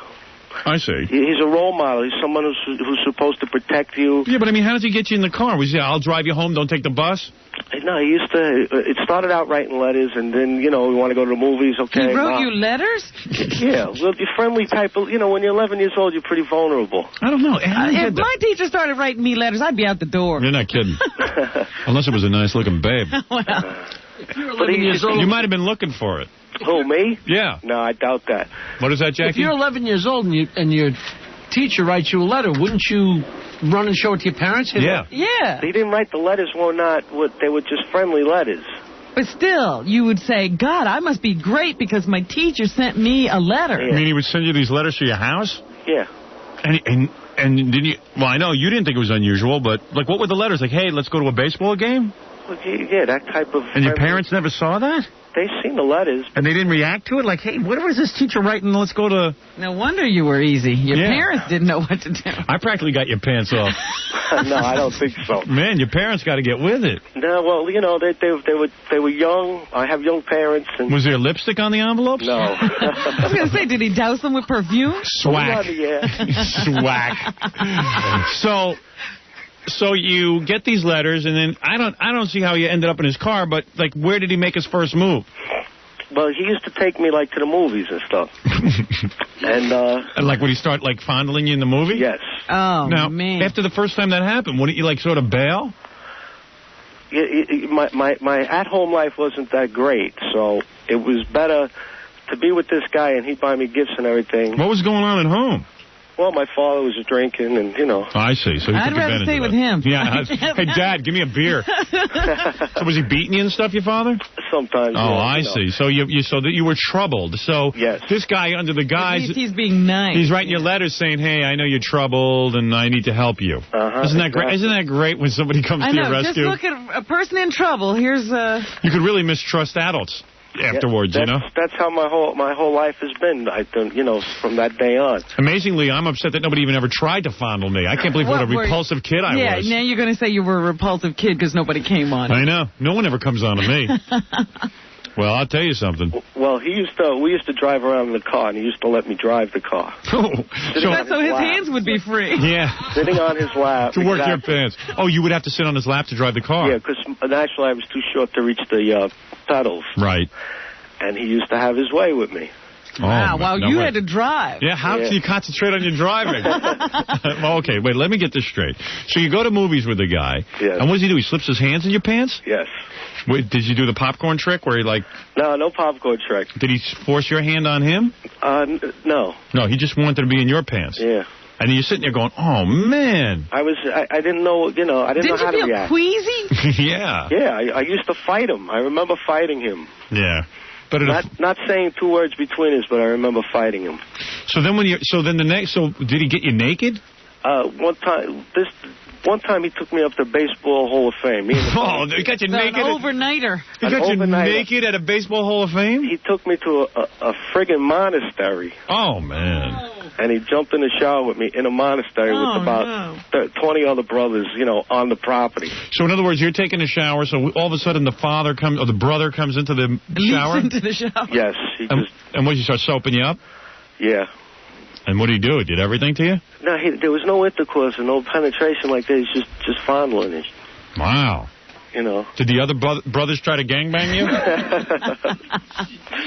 So when you finally relaxed, was it great? Oh. No, I don't think I ever enjoyed it. I hope not.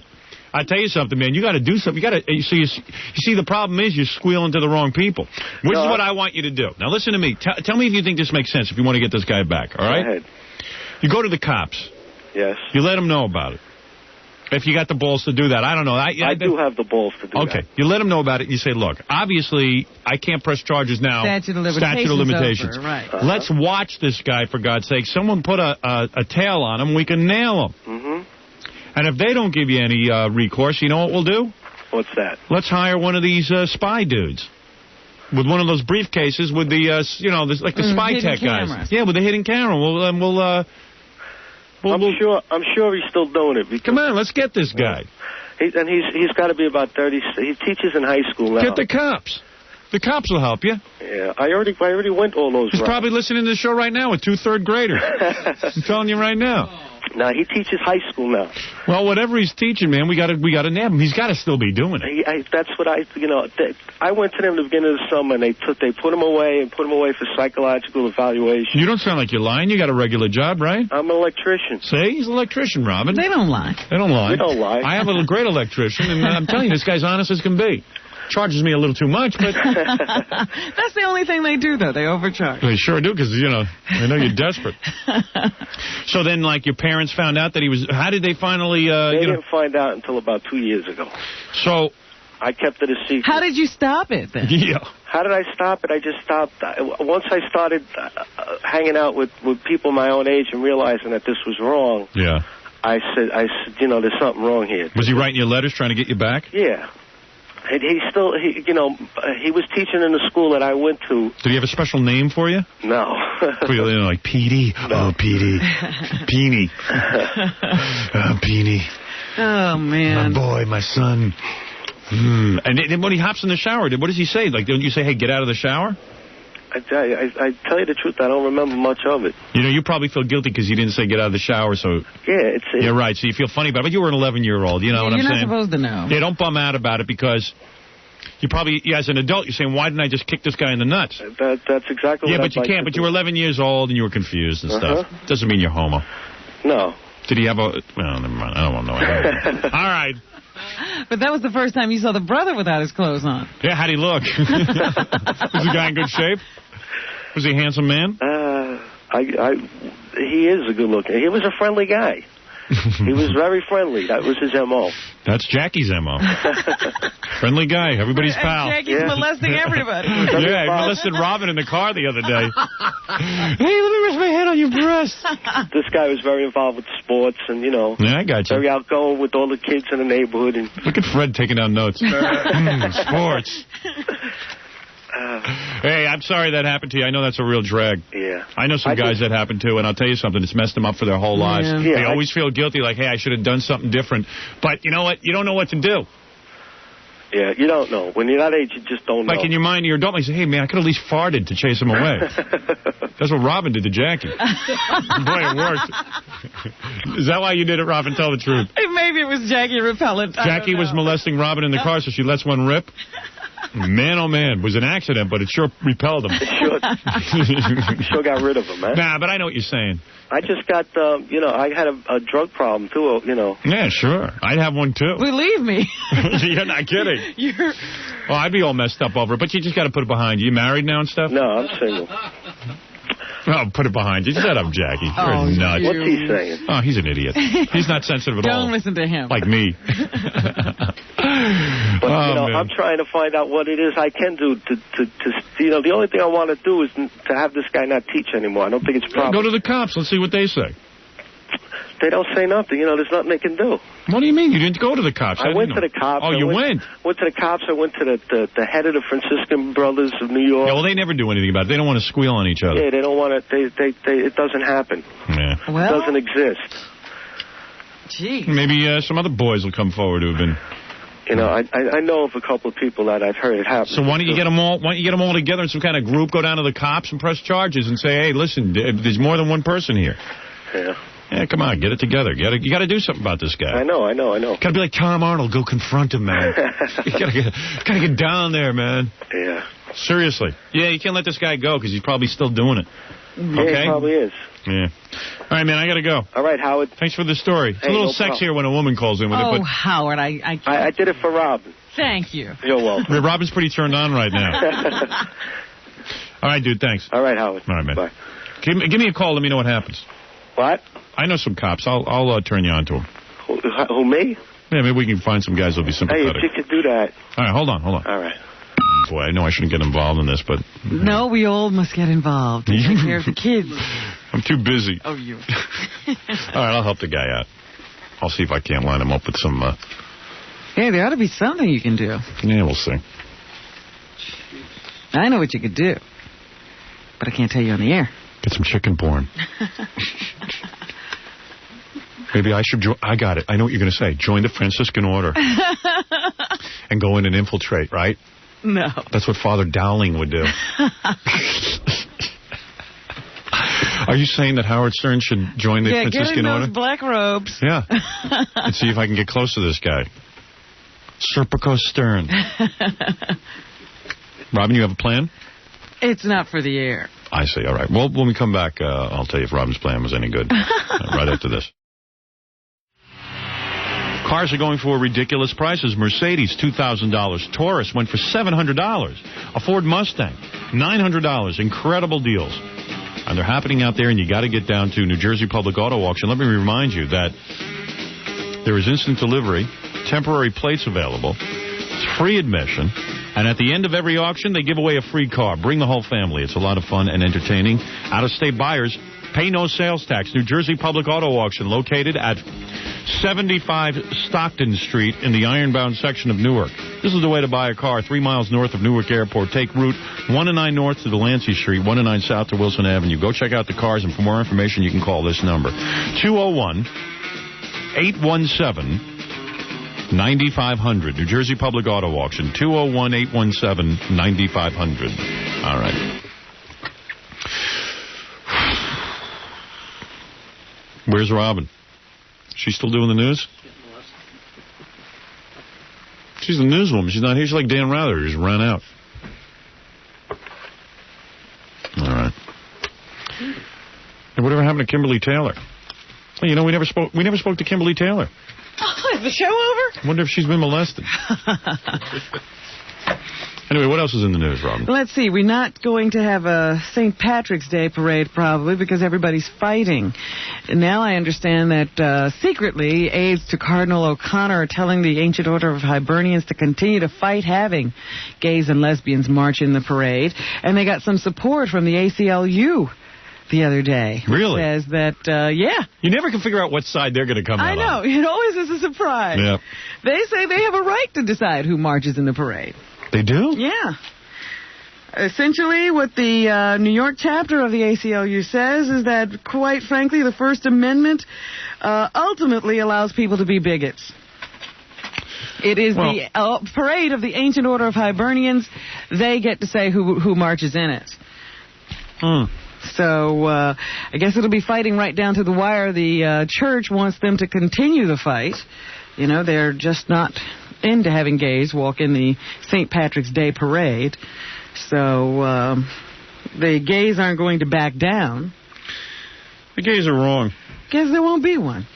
The gays are wrong in this case. But you know what? God bless the gays, because I hate that parade. I hate all these parades. They tie up traffic. It's a big pain in the ass, and we don't need them. And you know what? They only divide people anyway, these Well, the parades. leadership of the Puerto Rican parade says he wants everybody to come. Everyone's so freaking proud, you know. Oh, I'm Irish. Who cares? Just be an American. What is it? It's Kimberly. Oh, Kimberly. Well, I'll call her back as soon as we're done with the news, tell her. All right.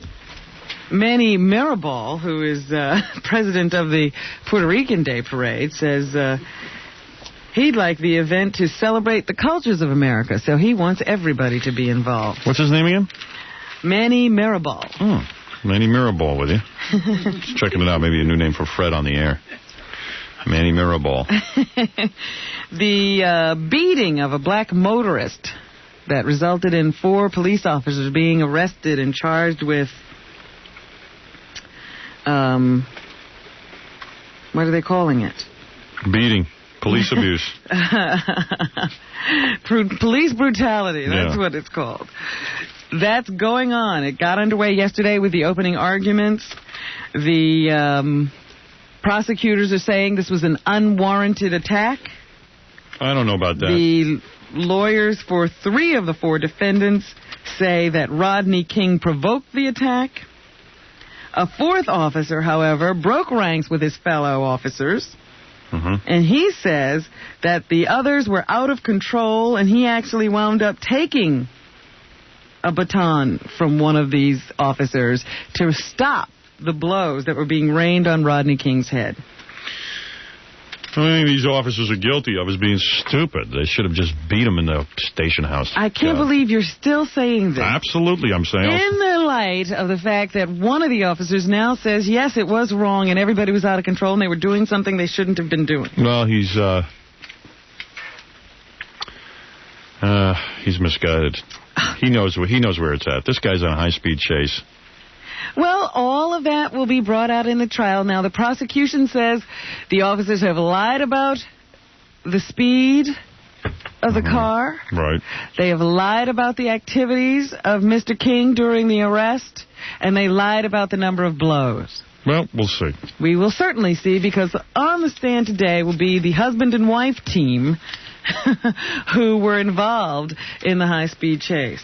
Yeah, can I ask you a question? Sure. This guy, Rodney King, didn't he have some kind of previous arrest record? What's that got to do with at the time he was arrested, Howard? I understand that, but let me ask you something. Does he have a previous arrest record? Yes. What was he arrested for previously? Oh, I don't even remember now. Some other traffic violation. No, it would be one thing if they pulled a guy out of the car, as you say, and, but perhaps he wasn't going high speed, this, that, and the other thing. He's denying that. It'd be one thing if they pulled a guy out of the car and it turned out he was, a senator or an upstanding man, like a garbage man who goes to work every day. Find out who he was, Howard. Right. That's my point. Isn't it unusual? No. That it was this guy? You don't think he was up to a high-speed chase, this guy? You wait until the facts are presented in court. All right, very good. Apparently, the prosecution knows a little bit more than you do. There is not enough emphasis on life in the real world here. There's a real problem going on out there. Guys with high-speed chases, shooting cops, all kinds of things. And there's no such thing as a prejudiced cop, a bad cop, a mean cop, an out-of-control cop. Cops got to take... Listen, every day this goes on. Is there such a thing? I wouldn't know. I assume there is. Of course there is. But the point is, a cop's got to know where to beat a guy. And that's a good lesson to all you cops. You can whack a guy around. Sure, I approve. Especially a guy involved in some kind of high-speed chase. I don't approve. You whack him around in the car, or better yet, right in the station house. That's the end of it. I hope you arrest Howard Stern and whack him around. I'm not going to be arrested for anything like a high-speed chase. I said for anything. There's a difference between arresting somebody for jaywalking and a high-speed chase. High-speed chase can kill a lot of innocent people. I hope they beat your butt if you jaywalk. Yeah? Well, good. Let them. I deserve it then. Find a woodshed and bring the guy in and beat him. I'm going to point you out every time you're doing Beat him out in the open. You could always I'm going to turn you in. With these stupid video cameras. Instead of you have a good citizen, take that video camera and turn it on the high-speed chase. The most interesting thing I heard the other day was the guy had just bought that camera. So this was the first film. Who are these guys? Who are these guys walking around with video cameras everywhere? I got a video camera, hasn't left a box. Once in a while, I videotape the kids' birthday parties. But that was the first time he had ever taken out that camera. He'd just gotten it. Yep. And look what he wound up with. What else you got there, Robin? Well, Betty Furness, you know who she is. She's the longtime consumer affairs reporter for WNBC and NBC's Today Show. Yeah. She has been let go from her TV jobs. They decided that they wanted to be more aggressive in their consumer reporting, have people actually go out into the field. And Betty can't do that. Well, of course. She's 76 years old. Let me tell you something. She looks damn good for 76. Yes, she does. She really does. I watch her on the news. I mean, I was shocked when I read in the paper today that she was 76 years old. I pegged her for around 60-something. Really, I mean, she looks pretty good. But, She just beat stomach cancer, so she's only been working 4 days a week. Well, she says, since I was sick, I can't work more than that. Let me tell you something. My feeling is, at some point, you got to give it up. If someone doesn't fire you, they're doing her a favor. She's 76 years old, and God bless her. I don't see her running around and doing the hard reporting. Well, she can't do that. She seems to me, every time I see her do a report, she's reading from Consumer Reports. You know what I mean? Well, I thought it was interesting. In the column today, she says, look, going out and running and holding your foot in someone's door and asking them why they're doing a wrong thing is easy.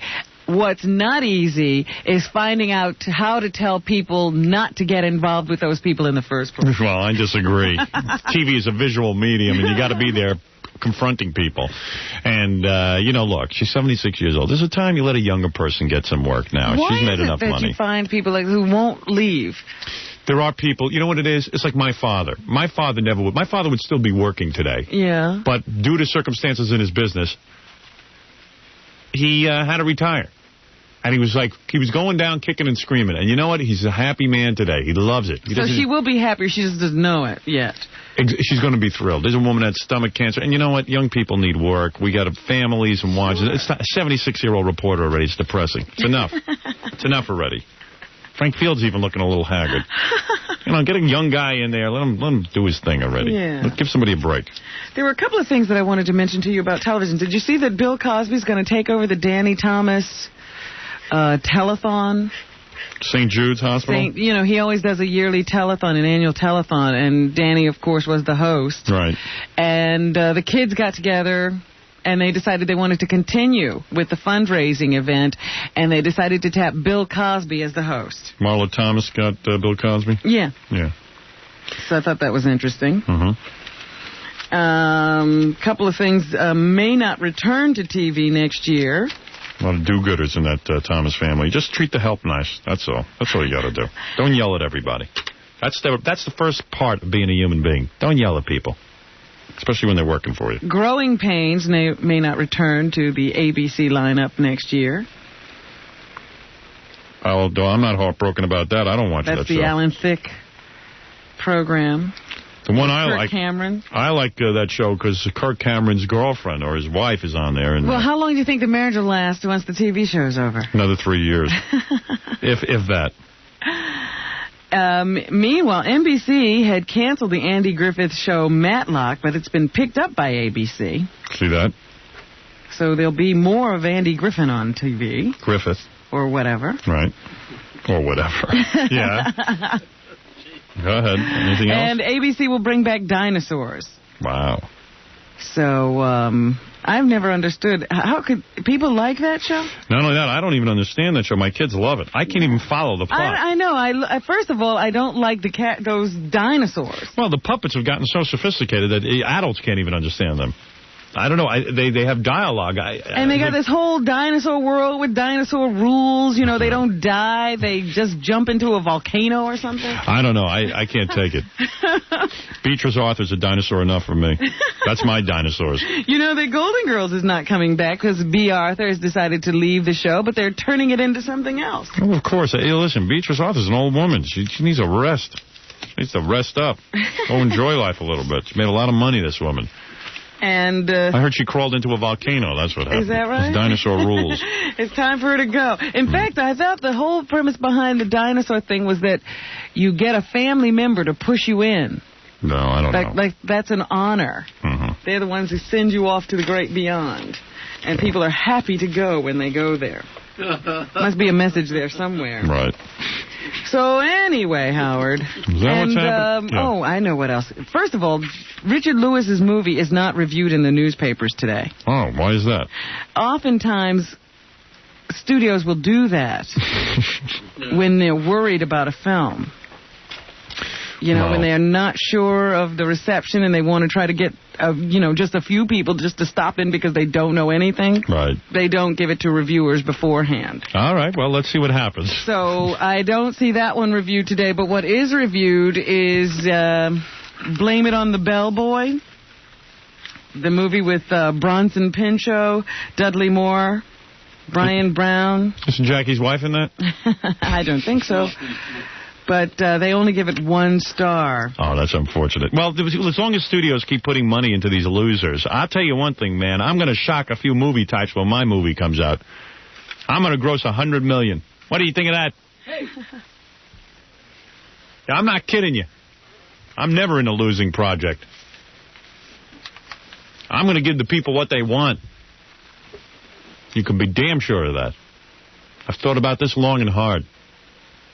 You wait and see. Everyone's laughing, but you wait and see what happens. Well, I wondered if this was a remake of the Jerry Lewis film, but in the review I read, they say this makes Jerry Lewis look like a real artist. Dudley Moore, they keep putting in movies. Nobody's interested in him. I got 5 million fans who are interested in seeing my movie.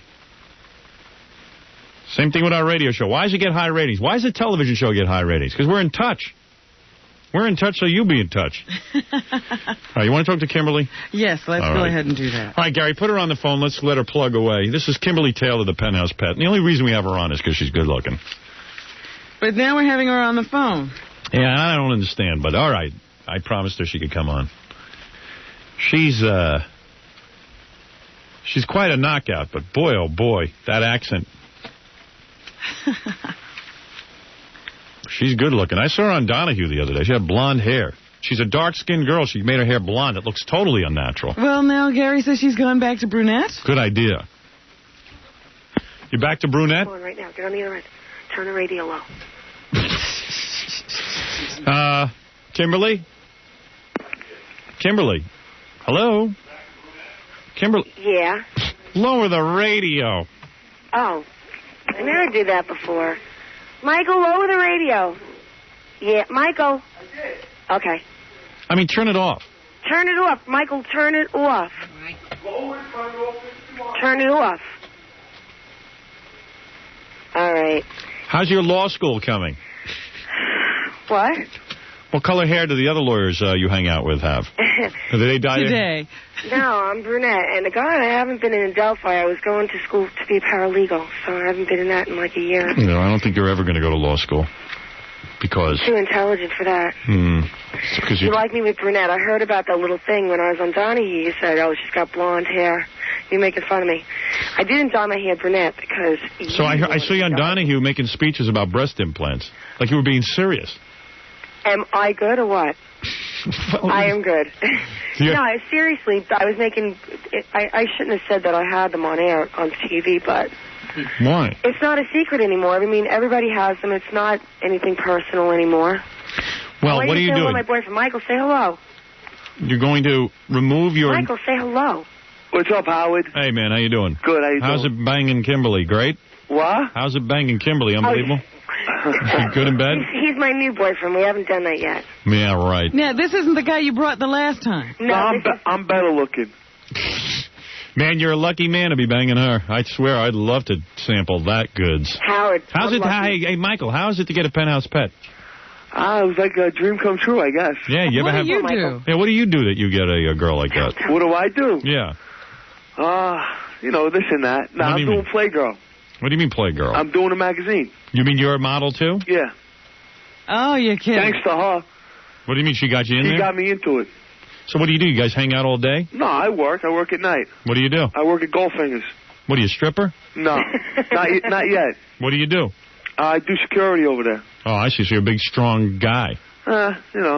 Big, muscular guy. Not real, Howard, buy the magazine, you see when it comes out, and you tell me how big and muscular I am. How many times a day you doing her?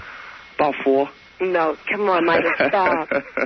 Is that right? 4 times? Michael, stop. Hey, Kimberly, No, what's the big deal? Enough. What's the matter, Kimberly? Embarrassed? You ever get it on with another girl and her? No, of course not. You'll be able to, I bet. What? She'll go for that. Nah, no, she won't. She's not like that. Kimberly, you'd go for that. No, I'd never do that. Never. You let her have it everywhere, Michael? What? You let her have it everywhere? I can't believe you answer these questions. Do you, Michael, man? just remember, we're on radio. I know, that's why I can't answer no more. Yes, you can. Ask me decent questions.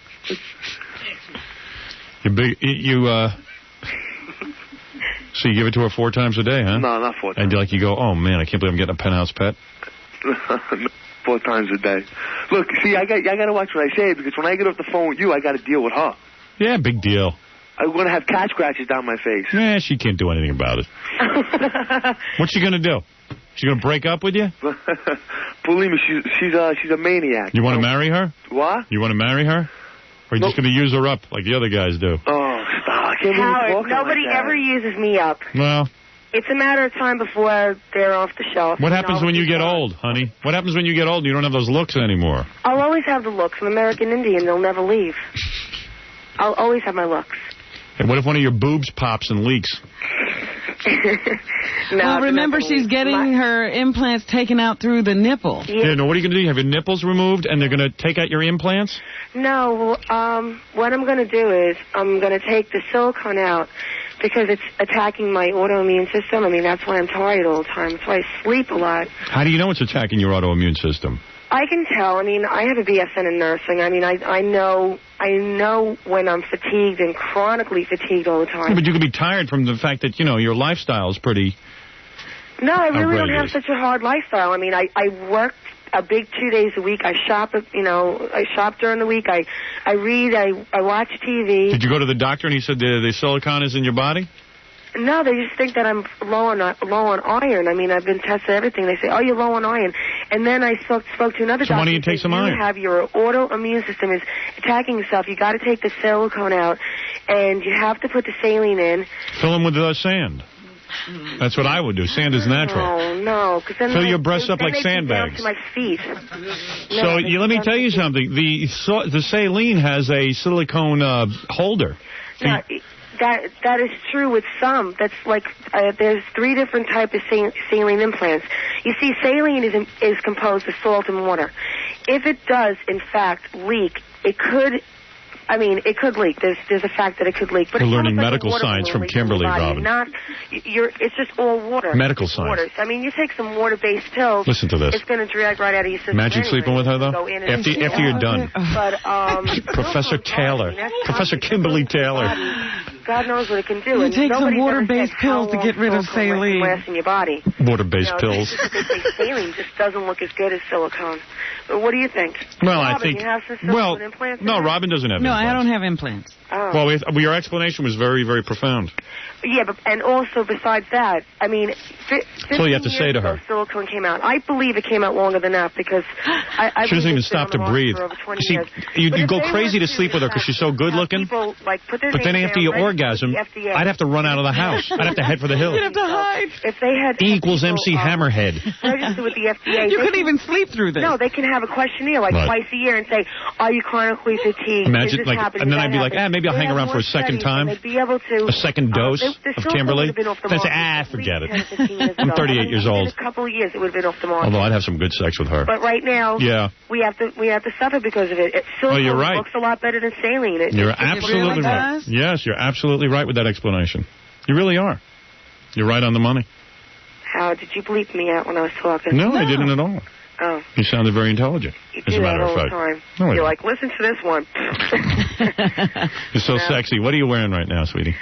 I'm Yes, wearing my yes. boyfriend's black silk robe, and I'm looking at his naked body sprawled out right in front of me. I'd love to get... I don't want to hear about him. Spread his legs. I don't work for the Franciscan legs. Order. I don't want to hear about him. So what do you think about the Jarek 7? What? Well, you just... I don't know. You're talking about Oh, that medical stuff. all that medical stuff. I thought we could get into a medical discussion. So when are you going to have your nipples removed and your... And it's the Jarvik 7. I mean the Jarvik, right? Jarvik 7. Not the Jarek. Great. I'm as bright as her. I'm going to have it done May 5th. Oh, yeah? 5th, and So that's the we're big gonna day? Maybe we'll take our microphones into the operation. Oh, so you're all set. So you're going to have the saline solution, and you think that'll be the end of your fatigue problems? Yeah, but I don't think they're going to look as good. Well, what are you going to do? Nothing you can Well, do. I had them done through my, there's 3 different areas you can put them in. You can get them done through your armpit, and you can get them done underneath your chest, which causes scarring, and through your areola, which is outside of your nipple area. And at first, I used to think, that's so creepy. I would never want that done through there. And then I'm thinking to myself, I have dark nipple areas. They put it through there. I'm not. Don't I gonna know? Anyway. Hey, well, you're well thought out again. So, But why wouldn't you go back into the same place? if I was you, I'd leave my breasts alone. Well- Just keep the bags of, what do you call that stuff? Silicone? Silicone in there. Yeah, but what happens? I mean, after the show, I spoke. So you're a little tired. I know she does. She has to eat mints. I bet you eat mints all day, right? No, I don't even eat mints. I don't eat mints. Why? I'm telling you, nobody has ever smelled bad breath on me. You Nobody. smoke and you don't eat all day. What do you No, think? I don't smoke anymore. Your stomach juices are smelly. Howard, do you want to hear this? Remember that time I went in there, which was in October? Because Can you I do me a was favor? teaching You don't the breathe. Goldfinger? Don't breathe into the phone. P.U. He goes, don't breathe into the phone. You hear this bastard? Howard. What? I haven't smoked since the week I went in there. And where? Since the week I came into the studio to talk about me featuring the Goldfingers. Huh, okay. I haven't smoked. I haven't So you're picked up a stripping at cigarette clubs since the now? day I walked out of your studio. Are you stripping at clubs now? No, I'm going to end all that in like August or September. So you have been stripping at clubs? No, I've been stripping at the parties. Oh, but you're not doing that anymore. No, I'm still doing it. You're not going to do it anymore. Right at Why? the end of the summer. Why are you stopping that? Because you're going to make fun of me if I tell you. Tell me the reason. I'm going to pursue singing. Pursue singing? Uh-huh. How fast does singing run? Can't you pursue singing while stripping at parties? I mean, why can't you do both at the same time? Or are you too tired from the silicone? Well, hopefully the saline will be in and I'll have a lot more energy. Yeah, but what if someone steals your nipples during the operation? Well, I can't. What do you? I've never heard you sing. Sing me something. When did you? I never knew you could sing. Let me hear something. When I was younger, I was in chorus for about like. But why 5 do you years, give up and one I was career? In band for 2 years. You know you're not going to stop stripping at parties. How about being a singing stripper? How about being a singing lawyer? Let me tell you something. I have a very big producer behind me. I would never even think about dipping into it after what I'm going to be doing. Yeah. All right, let me hear you sing something. They mentioned his name 4 times on the Grammy, so he must be good. Carry a tune. Let me hear you sing something. I'm in bed laying down. You always I don't see me laying care. down. Let me hear you sing something. No, how about I send you a demo? No, sing something. Just sing any ditty. Any little thing. Somewhere over the rainbow. Where did he hear you singing? Just to hear you carry a tune. No, I don't. I'll do it live. Somewhere over the rainbow. I'll do it live, but you know what? I will never do it over the radio because you got those little buttons. No, I won't do anything. And you'll do something. I'll promise you, I won't do anything. But Kimberly, where did this person hear you sing? Huh? How did this producer hear you sing? Demo. All right, let me hear you sing something. Any song. Madonna. Sing that. I'm better than her. What do you sing? Mary had a little intro. I would say my style is more like R&B, like Vanessa Williams. All right, let me hear that. He wants me to sing on the radio. What, do you have to check with your man? Huh? Is your life controlled by a man? Or you can't? Yeah. You have to check with this guy? All his sideburns and all. Come on, let me hear you sing anything. I don't care. I never heard you. I'll come into this. No, but I bet you don't hear you want to be a singer, and now you're embarrassed to sing. I love these people say they want to be a singer, and then I say sing something. And then they won't sing for you. No, you know what it is? I don't think you can sing at all. I mean, look, when you... R-E-S-P-E-C-T. No, your vocal cords are like a rubber band, and sometimes you have to check them out and exercise them before you can just hear a little. Sing something simple. Mary had a little lamb. Mary had a little lamb. Come on, sing something. Sing a song. Let me hear one of your songs. Show business. You're on. Go. I know, but I wanted to plug myself a little bit better than this. That's all right. Let me hear. Huh? Let me hear you sing it, because I got to go, and that's it. No. Or else I'm not going to let you do your plug. My plug for this weekend? I'm not going to let you do it. For 3 See, see? I can block it out. I can hit the delay button. Now, let me hear you sing. No, I'm going to come into your studio live. I want you to meet this boy anyway. No, I don't want to meet him. Yes, you do. I want to hear you sing. You will become gay after seeing him. Let me hear you sing. Sing something. Come on. Huh? Sing a song. I'm not going to beg you all day. I'm going to hang up on you. I'm not going to let you do your plug. I don't know what to sing. I mean, what am I supposed to sing? Robin, name a song. You want to be like Vanessa Williams? Sing the right stuff. Huh? Sing the right stuff. I don't know what to sing. Michael, what am I going to sing? Here's a singer who doesn't have one song. No, Happy Birthday I do like Marilyn Monroe. Happy, no. Let me hear that. No, I can't right now. You see, anyway. you're embarrassed. You're no singer. You can't even sing. A real singer breaks into a song. I had Sting in here. I had him on the phone. He started singing to me. Well, he's a poet, that's why. Well, let's hear something. He's a poet, oh. That's different. All right, very good, Kimberly. I've had it with you. I'm going to hang up You now. could sing cover a Madonna song. Head into the groove. Why don't you prove your love to me? Go ahead. No, I'm going to come into the studio live and sing. All right, very good. Goodbye. Goodbye. Goodbye. I'm sick of your inhibitions. Get Gary on the line. What? Get Gary on the line. Why? Why? Because you got to plug both of us for this weekend. I'm not plugging you. Huh? I'm not plugging you. Look, first you never used to get mad at me because I never took my clothes off. And now you're getting mad at me because I'm not singing. All right, if you come in here Monday naked singing. I'll do it. All right, fine then. Okay. All right, then I'll give you a plug. No, my plug comes now. All right, as long as you promise me. I promise you.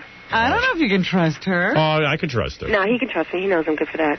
You're going to come here and you're going to be naked and you're going to be singing. Yeah. All right. Well, then where are you going to be this weekend? Now he's giving me the plug. Okay.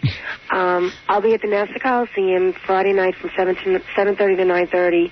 Nassau Coliseum Saturday and Sunday between 1 and 4 at the car show at the Beverly Hillbillies car and John Travolta's Trans Am. And what will you be? And what will you be wearing? And what will you be wearing? Huh? What will you be wearing? Kind of like almost nothing. Very good. All right. And this is the last chance to see the silicone breast implants on, Yes. Kimberly. They're coming out in a month and a half. And will you be singing there? In fact, they do have this oldies but goodies thing, like with the Yes. microphone over there. All right. Very Yeah, good. I'm going to do it. Okay. Sing the Beverly Hillbillies song. Wait. Oh, no. All right. Very good, Kimberly. Thank you for calling. Okay, tell Gary I'll see him Saturday night. Very good. All right. Bye-bye. Bye-bye. Kimberly Taylor, the very beautiful penthouse pet. Checking in. Well, Robin. She's amazing. She is amazing. She's now a singer. And we'll see her nude singing on Monday. Should be very exciting. I'm a singer. You're going to laugh. You're going to make fun of me. What did she say? She didn't say I'm going to make fun of her. She said... No, you're going to laugh at me. And then you burst it out. The minute you said it, you burst out laughing. You're going to laugh at me. She is good looking, though, man. I know when you hear that, you hear her, you go, oh, man, who cares? But, oh, boy. Truthfully, what did you think she was going to say, though? I had no idea. I thought she was going to say... the last thing you expected? Yeah, I thought you said I'm going to enroll in medical school. Right, You know. Yeah. You know, I'm going to go help Sammy Graviano in the witness protection program. Sammy the Bull. I'm taking over the case. Yeah, they've asked me to prosecute John Gotti.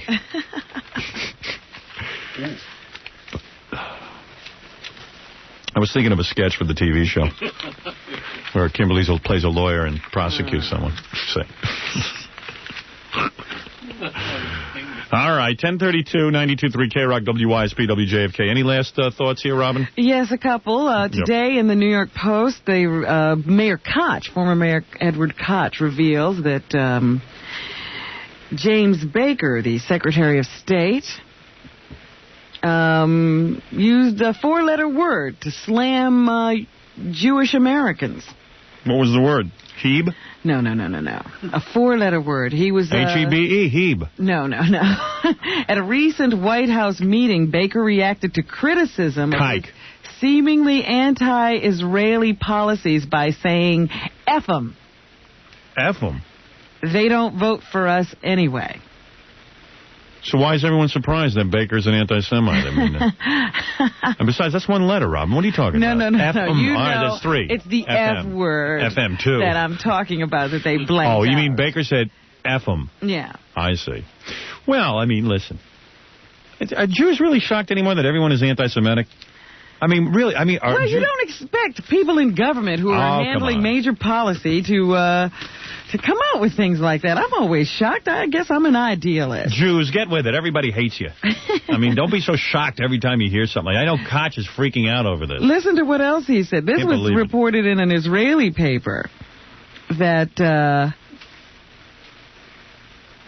Fred tried to set me on fire 3 times today. I'm half Jewish. This was in an Israeli paper yesterday. One columnist quoted an unnamed Republican operative who in 1990 spoke with Baker about fears that the Bush administration's relations with other Mideast leaders, such as Saddam Hussein, would force Jews to leave the Republican Party. Baker responded, "Don't worry, Jews remember the Holocaust, but they forget insults as soon as they smell cash." Oh. Well, there you go. Hey, who among us hasn't said that same exact thing? Me. Heard you say some things. What? All right, go ahead, Robin. So I just thought I'd pass that little piece of information along. Also, the Yankees may be starting without Pascal Perez this year. He's one of the pitchers on the team. He was tested positive. He tested positive for cocaine use when they were doing some of that random drug testing. So he could possibly be suspended. The Yankees haven't said anything yet. They're supposed to make some kind of announcement. What is his name? Pascal Perez. Guilty. Next question. Next story. You're terrible. Go ahead. You see that Larry Holmes is going to get to Guilty. fight? No. All right, go ahead. Evander Holyfield? Great. I'd like the to see title? that. Evander Holyfield will win. Well, Larry's pretty old, but he's still got a lot of boxing skills. Yeah, but Evander Holyfield's a very powerful man. No, he's not. Oh. He's not a true heavyweight. Evander Holyfield's not a really heavy man. Really true heavyweight. He won't win. No, I believe he will win. I believe he will win. Yeah, that's my belief. What do you want from me? You want to bet? I don't know. I think this one's too close for me to call. Anybody want to bet me? Anybody want to take Holmes? Jackie? You look like you might on the fence there. I'm with Holyfield. You want to take on some action? Are there any odds? What is his odds? I'm asking, are there any Las Vegas odds? I have no idea. No, I don't know about that. I'll take you for... Go ahead. Boy, that wallet, I tell you. Yeah, that's no, I'm trying to think who I really think's going to win the fight. I don't care about the money. Holyfield will win. I'm telling you who's going to win. Who did I tell you Tyson would be guilty? You had to fork over $100 there. Yeah, I know. I'm on a roll. Yeah, I know. Who wants him? Come on, Fred. No, I'd definitely take Holyfield. You would? Sure. Well, Jackie's looking like he wants to part with his money. Look at that. Boy, he's sweating bullets over that 100. Look at him. 100? Oh, is that what we're betting? About 50, anything you want. Any kind of action. I bet you 20. Just $20. Okay, make it interesting. All right, $20 with Jackie Martling. Wow. $50. There we go. $50. I have Holyfield. But on the stipulation that I can put on Robin's tab. No, that I don't go. Gary? I'll pay you the 50 if he wins. Got a chance, Gary? Gary, you want to bet? Against Holyfield? He's got a very good chance. I mean, I don't think he'll win, I'll take any but action. he's not out. I But tell you Holyfield to win. I heard a couple of laughs. Heavyweight, I heard mentioned. I wouldn't bet on Holmes. I wouldn't be surprised if he won. Jackie, you want to take back your bet? Give me some odds, man. Odds? Why should I give you odds? You guys never give me odds. I take the most outrageous bets. Odd schmods, you always tell me. Well, if you're so sure, what difference does it make? Always even money. Always even money. You want an even money bet? John, you want to bet? Yeah. What was that? Who are you taking? Well, I can't explain the bet every 5 seconds. Who's fighting? Who's fighting? Right, what did you want, Gary? General Manager, sports lover and General Manager Tom Chisano sent me in to let Robin know that it's Pascual Perez. Well, and he's very upset. I should know that. Are you still guilty? All right. Anybody who wants to take action, quickly speak up. Who is it? Larry Holmes fighting? Larry Holmes and Evander Holyfield. I want Holyfield. Oh, I take Holyfield, too. Oh, all right. All right, you know what? Let's have fun. I'll get $25. I'll take Holmes. 25. 25 Jackie Martling, all right? I'll go 25 with Gary. No, I'm only with betting Gary. Why are you betting betting what Gary? are we going, $12.50 apiece? No, I want Holyfield. Who are you betting, John? I want Holyfield. No, I'm betting Howard on Holmes. wants Holyfield. I'm betting on Holmes with Howard for 25. Oh, everybody wants to... All right. Get out of here, will you? He doesn't you have even no money understand anyway. what's going on. Yeah, He's got a very high IQ. I think he just bet $12.50. No, I'm saying I didn't... All right, very good. Thank you, John. Very good. Giggy, that's cute. All right, Sammy Davis Jr.'s widow, Alta Vise, refuses to get depressed. Uncle Sam sold her 23-room Beverly Hills home to help pay Sammy's $6 million tax debt. Boy, was that Sammy a creep. This is in the People page today. In the I'll bet you $500 Sammy was a creep. She's now in a bungalow, Howard. That's horrible. Look at this man, made all these millions of dollars, doesn't provide for his wife and child. What a selfish fool. Don't idolize him. Makes me sick, Sammy Davis Jr. What a creep. What, because he died, I'm supposed to think he's a great man? Creep. Alta Vise living in a bungalow. That's beautiful. He didn't know he didn't have any money when he died? He's a guy who made millions of dollars, only thought of himself. And he adopted a kid. Now he's got Manny living in a bungalow. Manny Davis Jr. Oh, dear. Take him up, poke out his good eye. Oh. All right, that's it. You got anything else, Robin, please? And did you know about the movie Basket Case 2? Do you know Sure. that one? Yeah, of course. Do you know Basket Case 2? Why would I know that, Robin? I don't know, because you watch a lot of horror films. I don't know that movie. Well, did you hear earlier this week they had a situation over at the house in Jersey where Basket Case 2 was filmed? Well, I didn't see it. I hire basket cases, but I don't... I got a slew of them if you want to meet them. Well, what happened was a man held police at bay for quite a while and then finally shot himself. I think he's still alive but in critical condition. But when they entered the home, they found a woman who had been asphyxiated and then had body parts cut off. So that was inspired by Basket Case? No, I don't know if it was inspired. It's just interesting that they shot a horror film in the house. Right. And then somebody was horribly murdered in it. I'll have to rent that.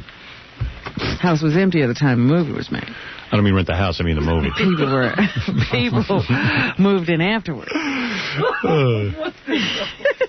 I love the news the best. Go ahead, yes? Anything else?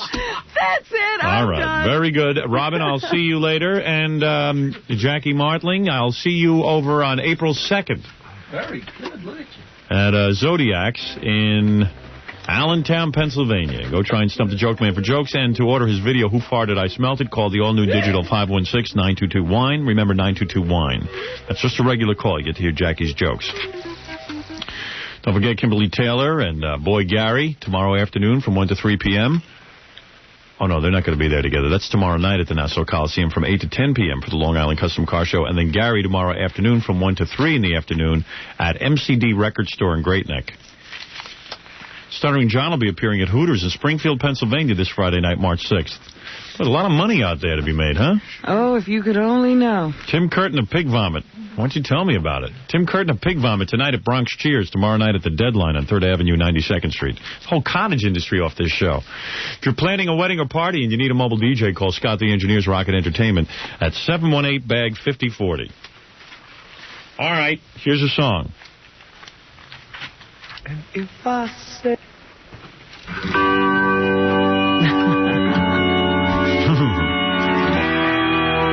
Here's Freebird. Yeah. I haven't announced this record in a while. This is the studio version. If I had to take a good solid dump, I would go take the